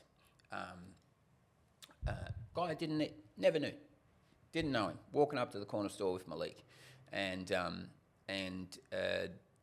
this guy, you know, eyeing me off, and I was just like, you know, who the fuck you think, you know. Yep. And it was a bit of a, you know, back and forth in the store, and I thought nothing of it. Walked out the front, and this guy's waiting for me with a screwdriver in his hand. And I was just like, oh, what the fuck? You got screwied. Yeah. I haven't heard that in a long time. Man. And so I was like, holy shit. I was just like, whoa. So I was like, Malik, get back inside. And, he just took a swing at me. And he got me, but he didn't really get me. Yeah. I was able to defend myself because, you know, I'd been training for ages. Fight training for ages. And then the cops come back and tried. The people, heaps of witnesses. I got him off. He bolted, jumped in his car, took off. And cops had been called. Cops get there, and I'm waiting for the cops. And the cops tried to arrest me. Right? And I spiked. I just spiked in the sense of, like, I was just like, oh, fuck. You know, I just thought, what the... Completely defeated. Yeah. I just felt like you've got my whole community out here. Like, everybody in the neighbourhood knows me, right? Even though I'm an addict, right? I'm still very coherent, sort of, you know. Yeah. Functional addict. Yeah, still functioning addict, fully functioning addict, right? And I could see it happening, right? This is the thing this is the anxiety that some people won't understand as when you're a minority. As I'm watching the two cops walking towards me, I'm sort of getting anxious because I'm like, oh, I can see a dickhead. I can see the way he's carrying himself. I can feel his energy. He's going to be a dick. And so I thought, no, it doesn't matter. Hi, my name's Jonas Désir. I was just stabbed, and he's like, really? Where? And I was like, look, I don't want to tell you, mate, but look, could I please speak to your superior? I can already see that this isn't going to go well, Yeah. talking to you, I'd ask if you'd recuse yourself from the situation, allow me to speak to either this guy or wait until your superior gets here. You don't get to fucking choose who you talk to, mate. And I was just like, and so, yeah, that piqued me a bit. Like, yeah, it made me crash pretty hard. And from then on in, it was about a blur for about a year. And before you knew it, I was, I'm not blaming that cop, okay? That was just The catalyst. one of the many things that added to me just, yeah. And then, so, story gets better. I'm, and never met this guy, never seen him since, all right? But everybody started yelling at the cops, telling them, you know, what are you doing? We've got it on video. And heaps of cop cars were there by then. And I went and spoke to their superiors, made a complaint about old mate. And because I did that, it went nowhere. But I was walking home with Malik and walking back with Malik, and these guys come back with their mates. And I told Malik to bolt, to run. These cops were 1 block away. So this is after the event. This is me after the event, like me walking after I'd told them what happened. Then they'd calm down and realise that I was, you know, the victim, inverted commas. And we're walking back, and yeah, they come back and club me in the front yard. But I told Malik to bolt because I was like, "Run, son," you know, like you know. Man. And so Imagine yeah, that, I never lived it down, and I've never been able to get justice on it. But it just gives you. Yeah, so I was totally in victim mode from then on, okay? And that's why I say I'm not a victim anymore, because even in that situation, I had a choice that I could have made. I could have chosen to shut up, and my son was with me.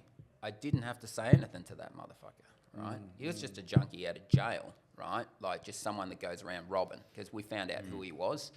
My fight, the guy who manages our fight team, he was messaging me in the background, done a bit of work, and found out who he was and that. And I had choices. I made the wrong choices, so I had to live with that, you know. And I put that trauma on my son.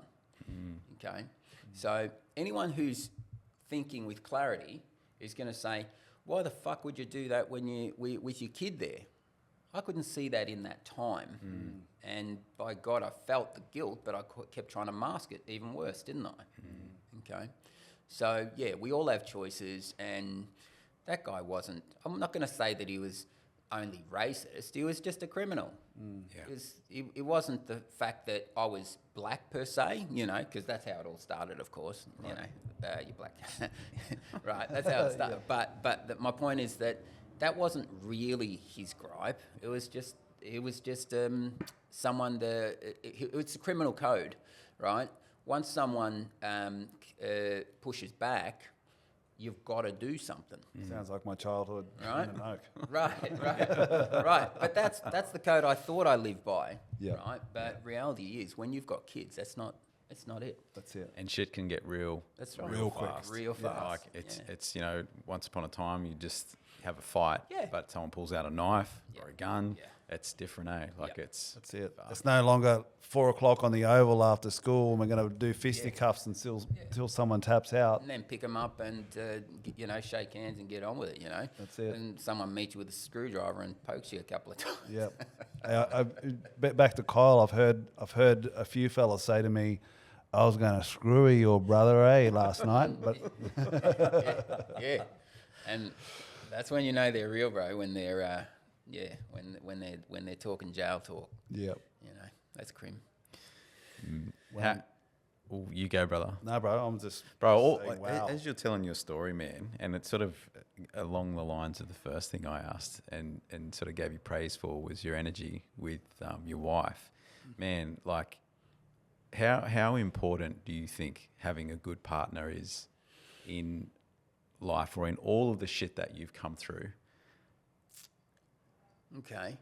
All right. What I'd say to that is, I'd say the importance of it. Well, let me say this: if you're, for me, Yep. Depends on what kind of personality you are. But for me, for some people, they don't need a partner. You know, for me to stay grounded, I need that. I need to know I've got that rock, that reassurance. You know, I don't need constant reassurance. Yeah. I don't need my wife to be loving all over me. I like that she does, but I certainly don't need it because I know she's been through so much with me that I know that we're solid, you know. But I'd have nothing if it wasn't for her, because if it wasn't for her, I wouldn't have been able to steer my way through these traumas and situations that at fault, not at fault, doesn't matter. All the things I've been through, I wouldn't have been able to steer my way through them without her. Even she drove me to rehab and dropped me off at detox. You know what I mean? She filled out all the forms and like you've got no idea. And waited for you to. Waited for me. Yeah, that's what I mean, bro. Like, as you're telling me all of this, you know, and I'm just like, wow, like, what's the secret, bro? It's the,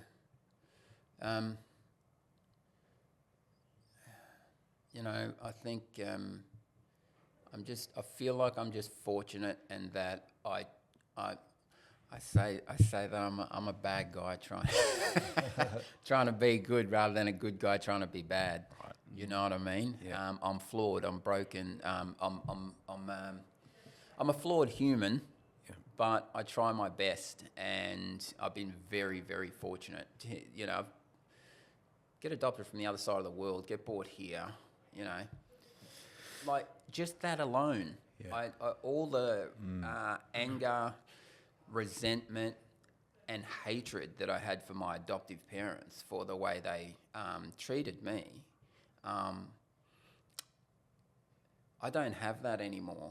I don't have anything to do with them because I need that for my mental health because they're their own type of unit, right? But if it wasn't for them, I wouldn't have anything I have now. I wouldn't have been able to provide for my mum and my whole family. I provide for my whole family in Haiti now, you know. So how do you hold that grudge? Yeah. Like, how do you go, poor me? Because a million kids that would trade places with me in an instant, whether you went to Haiti, which is one of the worst situations, you could go to Guatemala, you could go to places in Africa, you know. Sounds like a redemption story, brother.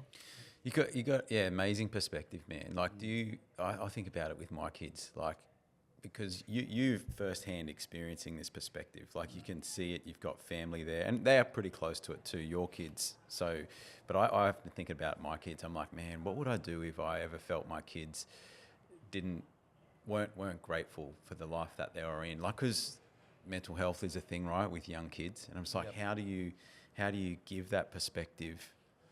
How do you give them that when probably they haven't had the hardship that you've had, and to actually learn and come through and acknowledge that? It's awesome, bro, that you've got there, you found that. They'll find their way. Yeah. I'll leave it to God. I pray for my kids. I pray once a day. I'm not the best. I haven't got the best relationship with religion, but I believe in God and I pray to God. We're not, like, I'd had to tell myself that my kids don't belong to me. They belong to God. They belong to a higher power. Let's not use God, because I used to get triggered by the word God. Yeah. Okay? My kids belong to a higher power. They don't belong to me. So I have the privilege of bringing them into this world and raising them to the best of my ability, and then the rest is left up to God. So they're God's kids. So I was telling Denym the other day, and my son won't mind me saying this, but I watch his social media with my eyes literally closed, right?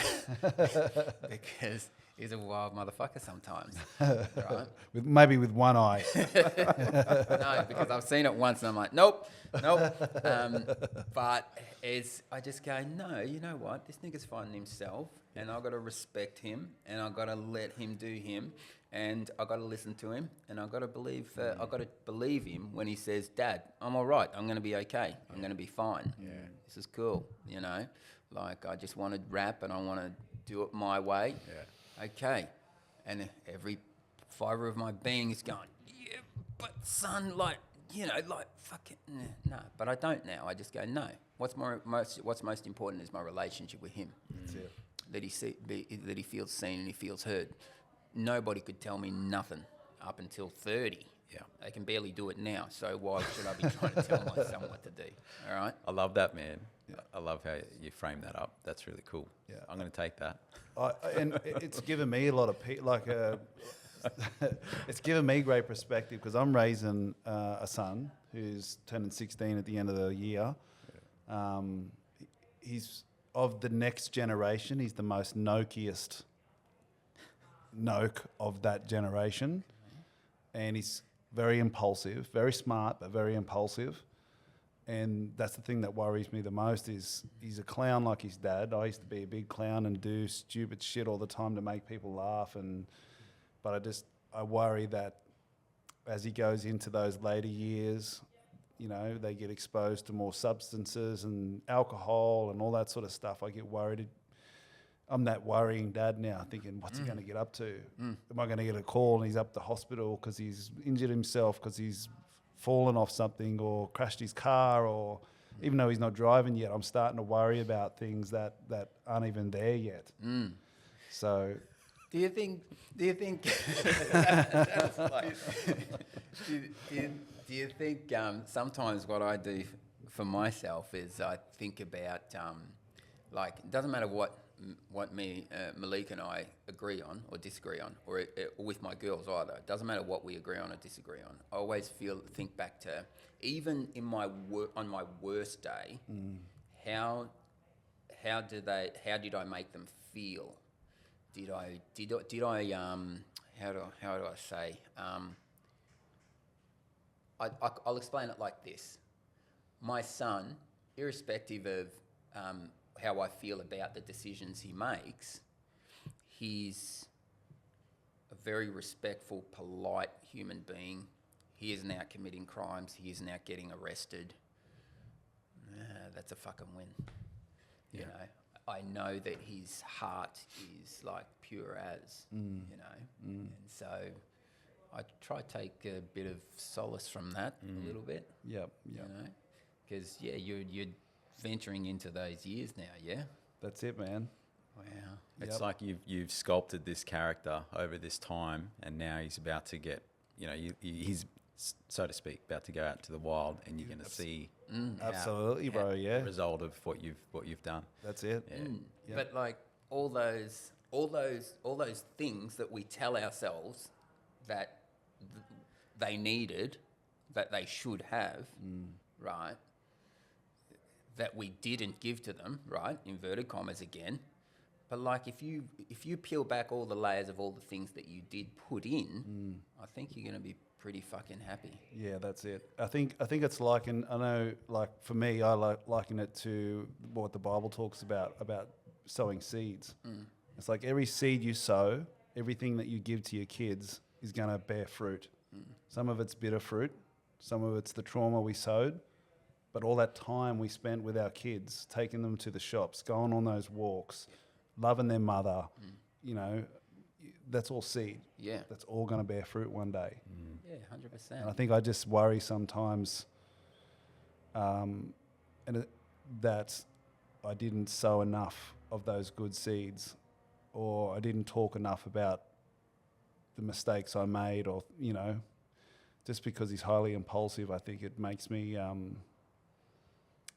think about what, you know, have I sown the right seeds? But at the end of the day, fear and worry is not going to get me anywhere, and it's not going to make him any better.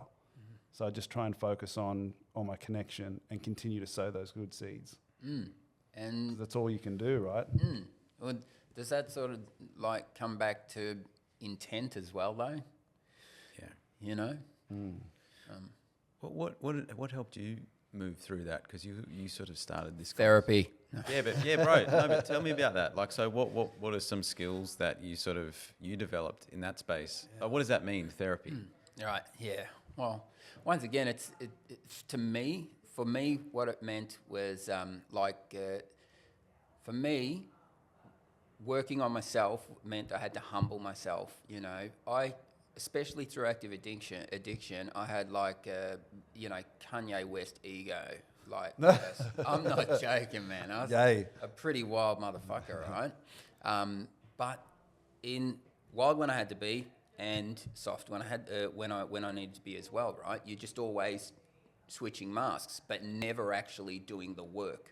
You know, I always made sure I was good to my kids, but therapy-wise, like when I went to treatment, I wanted to do treatment the best that I could do it. I just seen it as a second chance. I'm here now.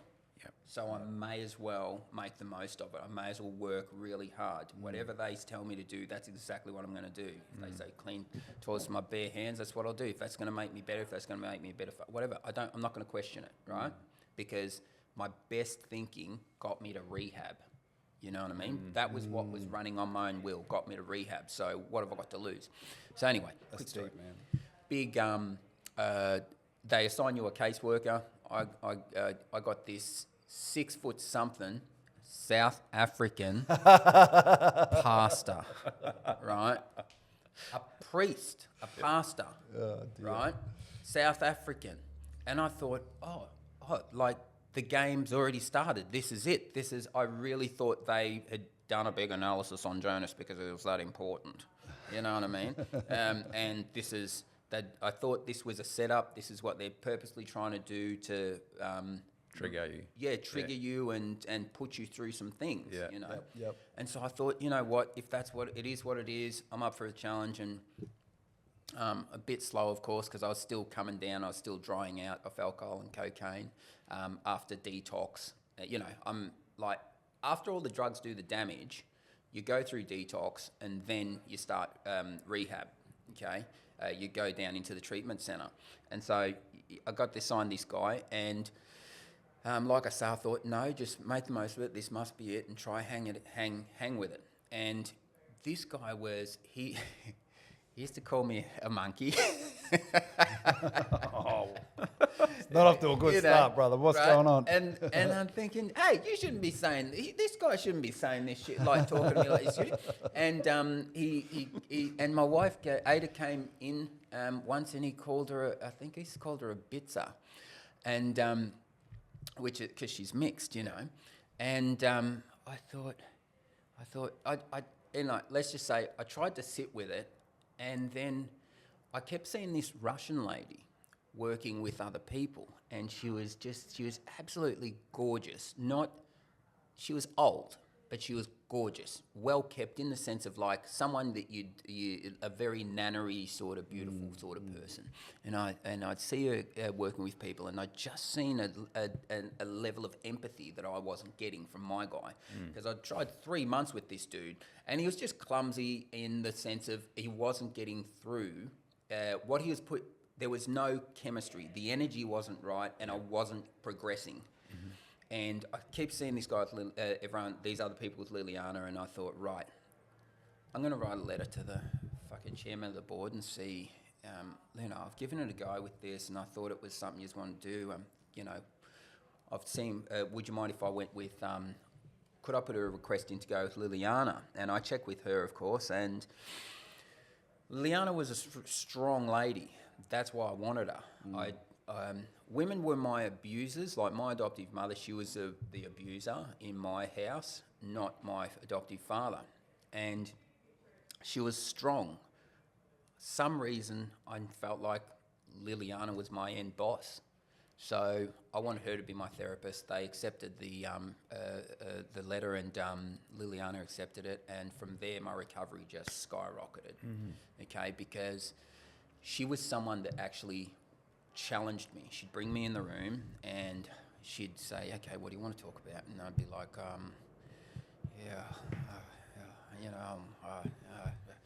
Jonas, you're wasting my time. And she'd just get up and she'd walk out, and I'd be like, fuck, right. And so it was about 3 sessions where she'd get up and she'd be like, right, well, You don't want this. You don't want this. Yep. Exactly. And so please look. What do I do? I just, you just need to want it. You need to talk to me. You need to tell me what's going on for you. And so I did. I forced myself to take that leap to start just telling her about a bit about my life, and you know, I was still in victim mode a lot, and she just knew how to get it out of me, but like help me, empower me to take the steps for myself and take charge of my recovery and move forward. Okay, where I wasn't getting that from Dion in any way, shape, or form. But Bro, you lost me at monkey. Far out. well, you know, and they knew this. Like, they knew that treatment centre, but the treatment centre deals with all sorts of people, and I was just that little bit more of a poodle, you know, because like there was so many times I was asked, "Why are you even here?" Right, and it's like, because I was still wearing my masks. Okay, I was a highly functioning addict. And I still just seemed like a normal guy. Still, you know, somewhat. I knew how broken I was, but I still kept up the persona of, you know, the robot out there. So, yeah, treatment for me was just the therapy was digging down and learning essentially not to be a victim. And that's one thing that my therapist was very good at, because she'd seen rough stuff. South African guy could have too, but I don't know. We just didn't. If it doesn't connect and if it's not working for you, you're the only one that can change it, is what I got. That was the message I got from from taking that step from Dion to Liliana. So in short, therapy for me was breaking myself down to rebuild it again without the self-medicating. And I'm reaping the benefits of it 7 years later. I've still not turned to substances, but my life is just so fucking dope, man. It is so good, fucking good. It's awesome, brother. Give me one of those too, bro.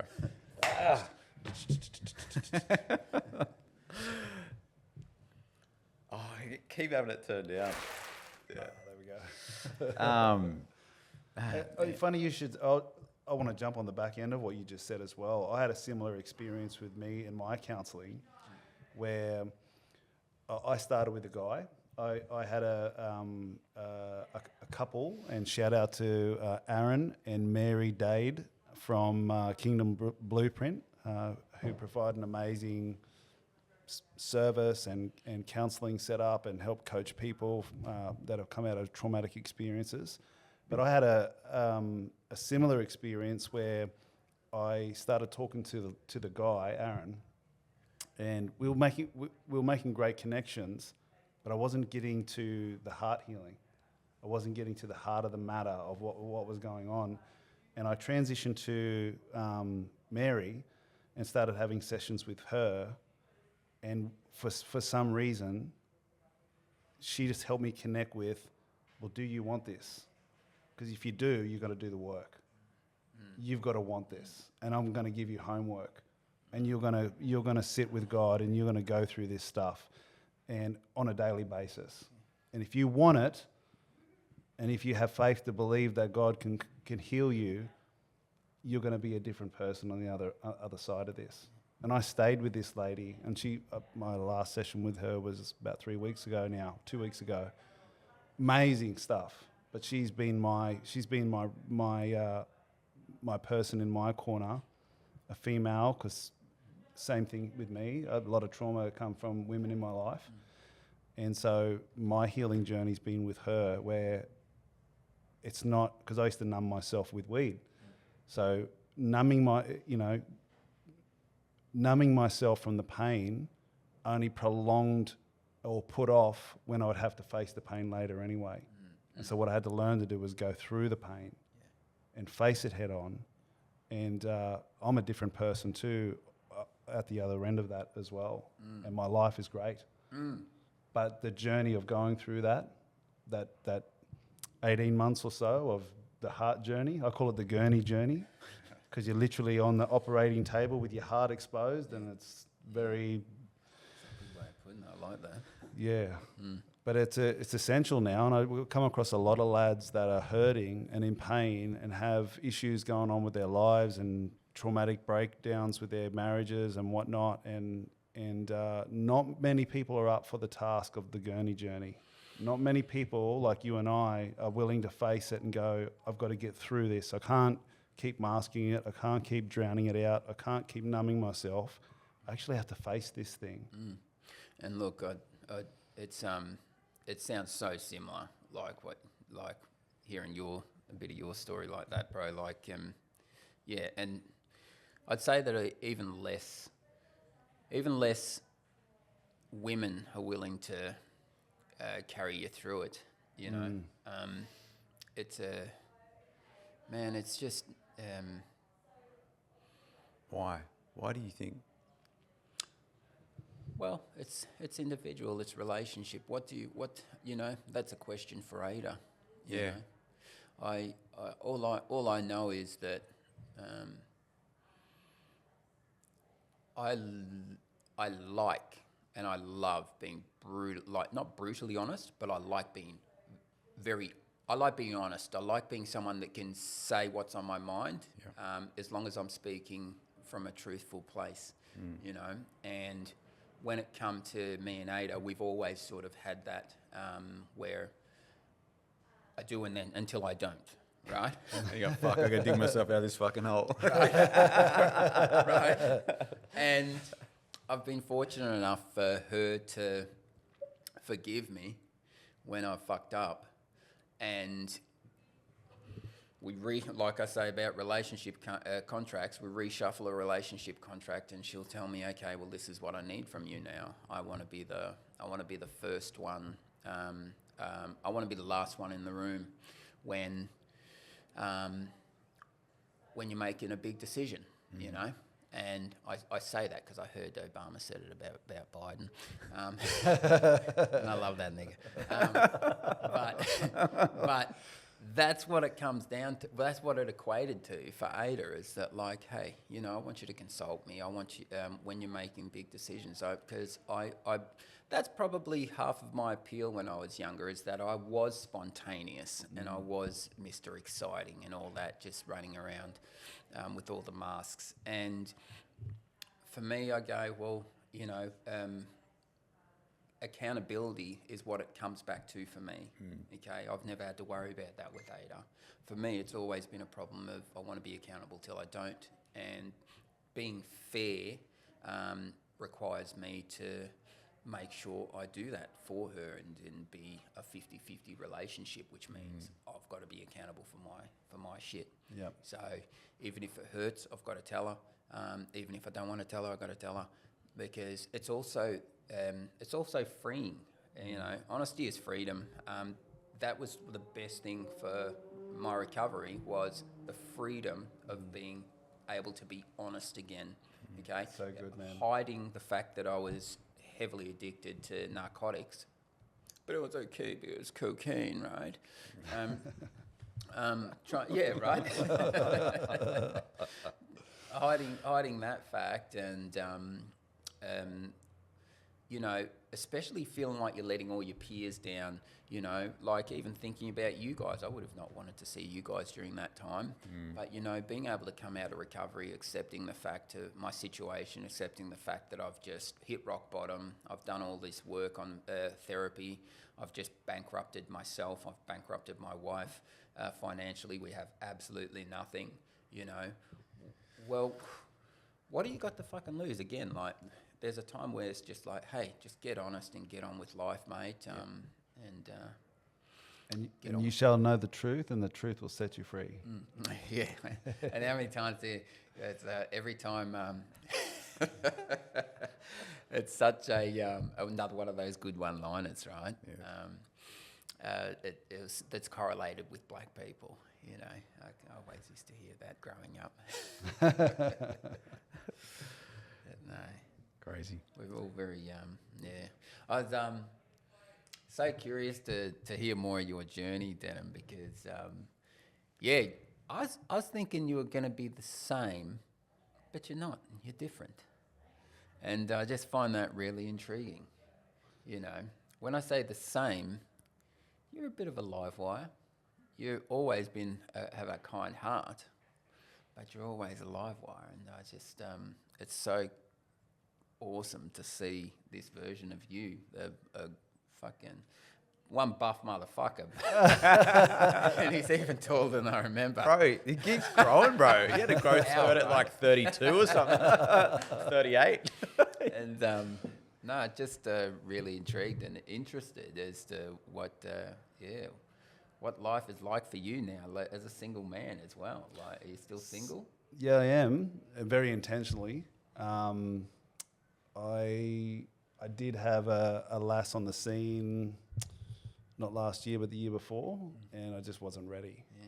Poor darling, she was ready, and I probably spent a couple of weeks, and then got cold feet, and then we left it for a few months, and then I spent a couple of weeks with her again, and then I just had to pull the pin because I just wasn't ready. I was still on the gurney, and this is the year. 2025 is my year, I believe. Well, at least I feel ready in 2025. And my daughter, she's a daddy's girl, and she said to me last year, she said, "Dad, I just need you to wait until next year if that's okay, because I'm not ready." Okay. Because I came to her last year and I said, "I'm ready," and she said to me, "Dad, I'm not ready. Can you wait one more year until 2025?" Wow. So I've waited since my relationship broke down, but it's 2025, ladies. Do you think it's? Do you hold, say, a lot of? Well, I don't want to use word trauma, but do you hold a lot of heartbreak, thoughts of heartbreak? I did. Relationship. I did. I think what I carried was a sense of guilt and shame. As a Christian man, a God-fearing man. How could I let my family fall apart? So I grew up in a broken home, and facing the fact that my family's starting to fall apart and break apart, and I'm powerless to do anything about it, was a huge shame, and the guilt and the sense of I've failed my wife, I've failed my kids, I've failed my legacy, I failed to change the course of history for my family, because it's all through my family, divorce and broken families. That's kind of what makes us brothers so tight, I think, is because we grew up in that high volatility, in those parental relationships that brought us close together as brothers. But the last couple of years is after the separation, I went and baptized myself in the ocean. Gave my life back to God again for the third time in my life, and started that gurney journey of digging deep and working on me. Yeah, wow. And one of my vices, on and off my whole life, has been weed. I never got into the white powder. I've had a crack at it before, but only once. And we're talking about Fungal Church a few weeks ago. We did a podcast and we talked about mushrooms and that sort of stuff, and dabbled a little bit in the mushies. But my big thing was being stoned helped me numb myself out. So that was my vice. And through a lot of therapy. When you say therapy, I'm like, yep, I know exactly what you're talking about. I've had a lot of that, and so grateful for the journey that I've been on, because there was a lot of trauma from my marriage, but there's also a lot of trauma from my childhood. And so the way that it kind of rolled out when I started my therapy was I thought I was going to get straight to the part about the breakdown of my marriage and my relationship and the trauma I experienced through that. But it just so happens that when I'd started the therapy, we went all the way back to little Denym. And so I had to, go back and heal the parts of my childhood that left me feeling rejected, feeling like I don't belong, feeling like the black sheep of the family, so on and so forth. And then I had a few months off therapy and just focused on getting fit. And then I started to focus on the trauma of the marriage and the relationship breakdown and some of the challenges that I had inside the marriage. So that probably carried on for another year. Even had a great opportunity to have counselling with my ex-wife as well. So we had 3 months post-divorce, getting counselling for 3 hours on a Saturday morning for 3 months. And Wow, what was that like? I've got to know. it was challenging, Yeah. but extremely healing. Okay. So I went from, God, I did all this heart work. I did the gurney journey, and I've gotten this far, having healed my childhood. And now I still, whenever anything comes up about the ex or whatever, my guts would just churn. I would just, all that disappointment, the heartache, all of that stuff would come up. It'd be so surface deep, you know? Yeah. And then I had this amazing opportunity to do these 3 months of counselling together. And at the end of it, there's no pain anymore, because I'd been forgiven, I'd cleared the air, I'd been vindicated in certain ways from things that had went on, and having had that experience, I would then, things would, maybe when you're trying to co-parent, it's very challenging and things would come up. It no longer affected this. Didn't knot you up anymore. Yeah, it didn't knock me up. And I used to literally tap my chest like this and go, why doesn't that hurt anymore? Why can't I feel that tightening feeling and that anxiety rising up in here? It's actually gone now. That's awesome, man. Yeah, I literally used to like... I understand. It is so noble, bro, that you could do that together.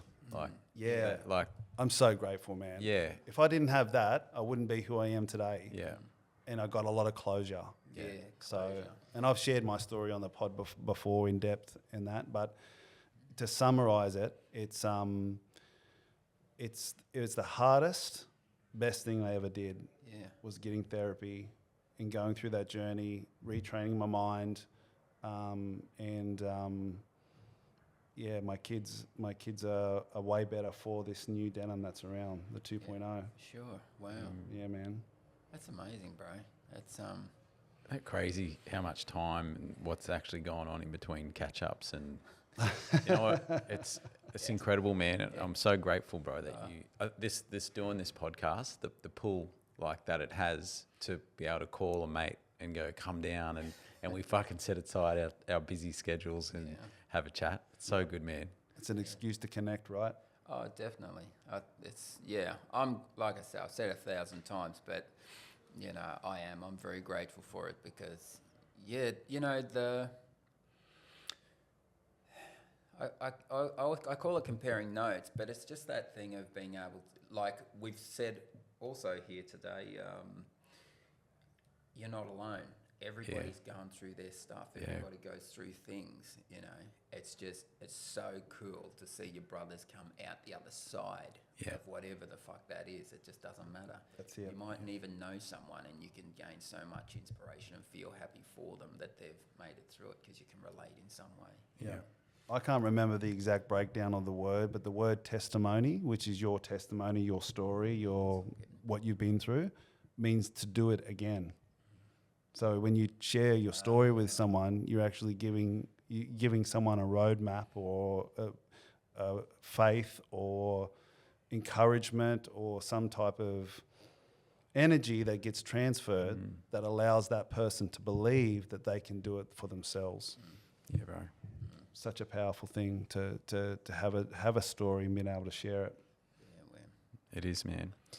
Gents, I reckon we should call this one, but fuck, man, Jonas, we gotta do this again, bro. Honestly, bro, you do, man. You have such a voice, man. Like you have such a story to share, man. And I think anyone listening to this, as you say, we're not alone, and there are a lot of people out there, bro, that go through some shit. And you definitely, man. I'm glad we can hear about it, bro. And watching you from afar, man, and everything you've been through, bro, it's so good. I love seeing you still there and having this love and this energy for your family, brother. That's something I resonate with and always have. So, man, to hear the shit you've come through, man, it's I'm honoured, bro, to have you here. And yeah, thank you, bro. Thanks, bro. And I will say that too, man. Like, you know, you know I love you, nigga. Like,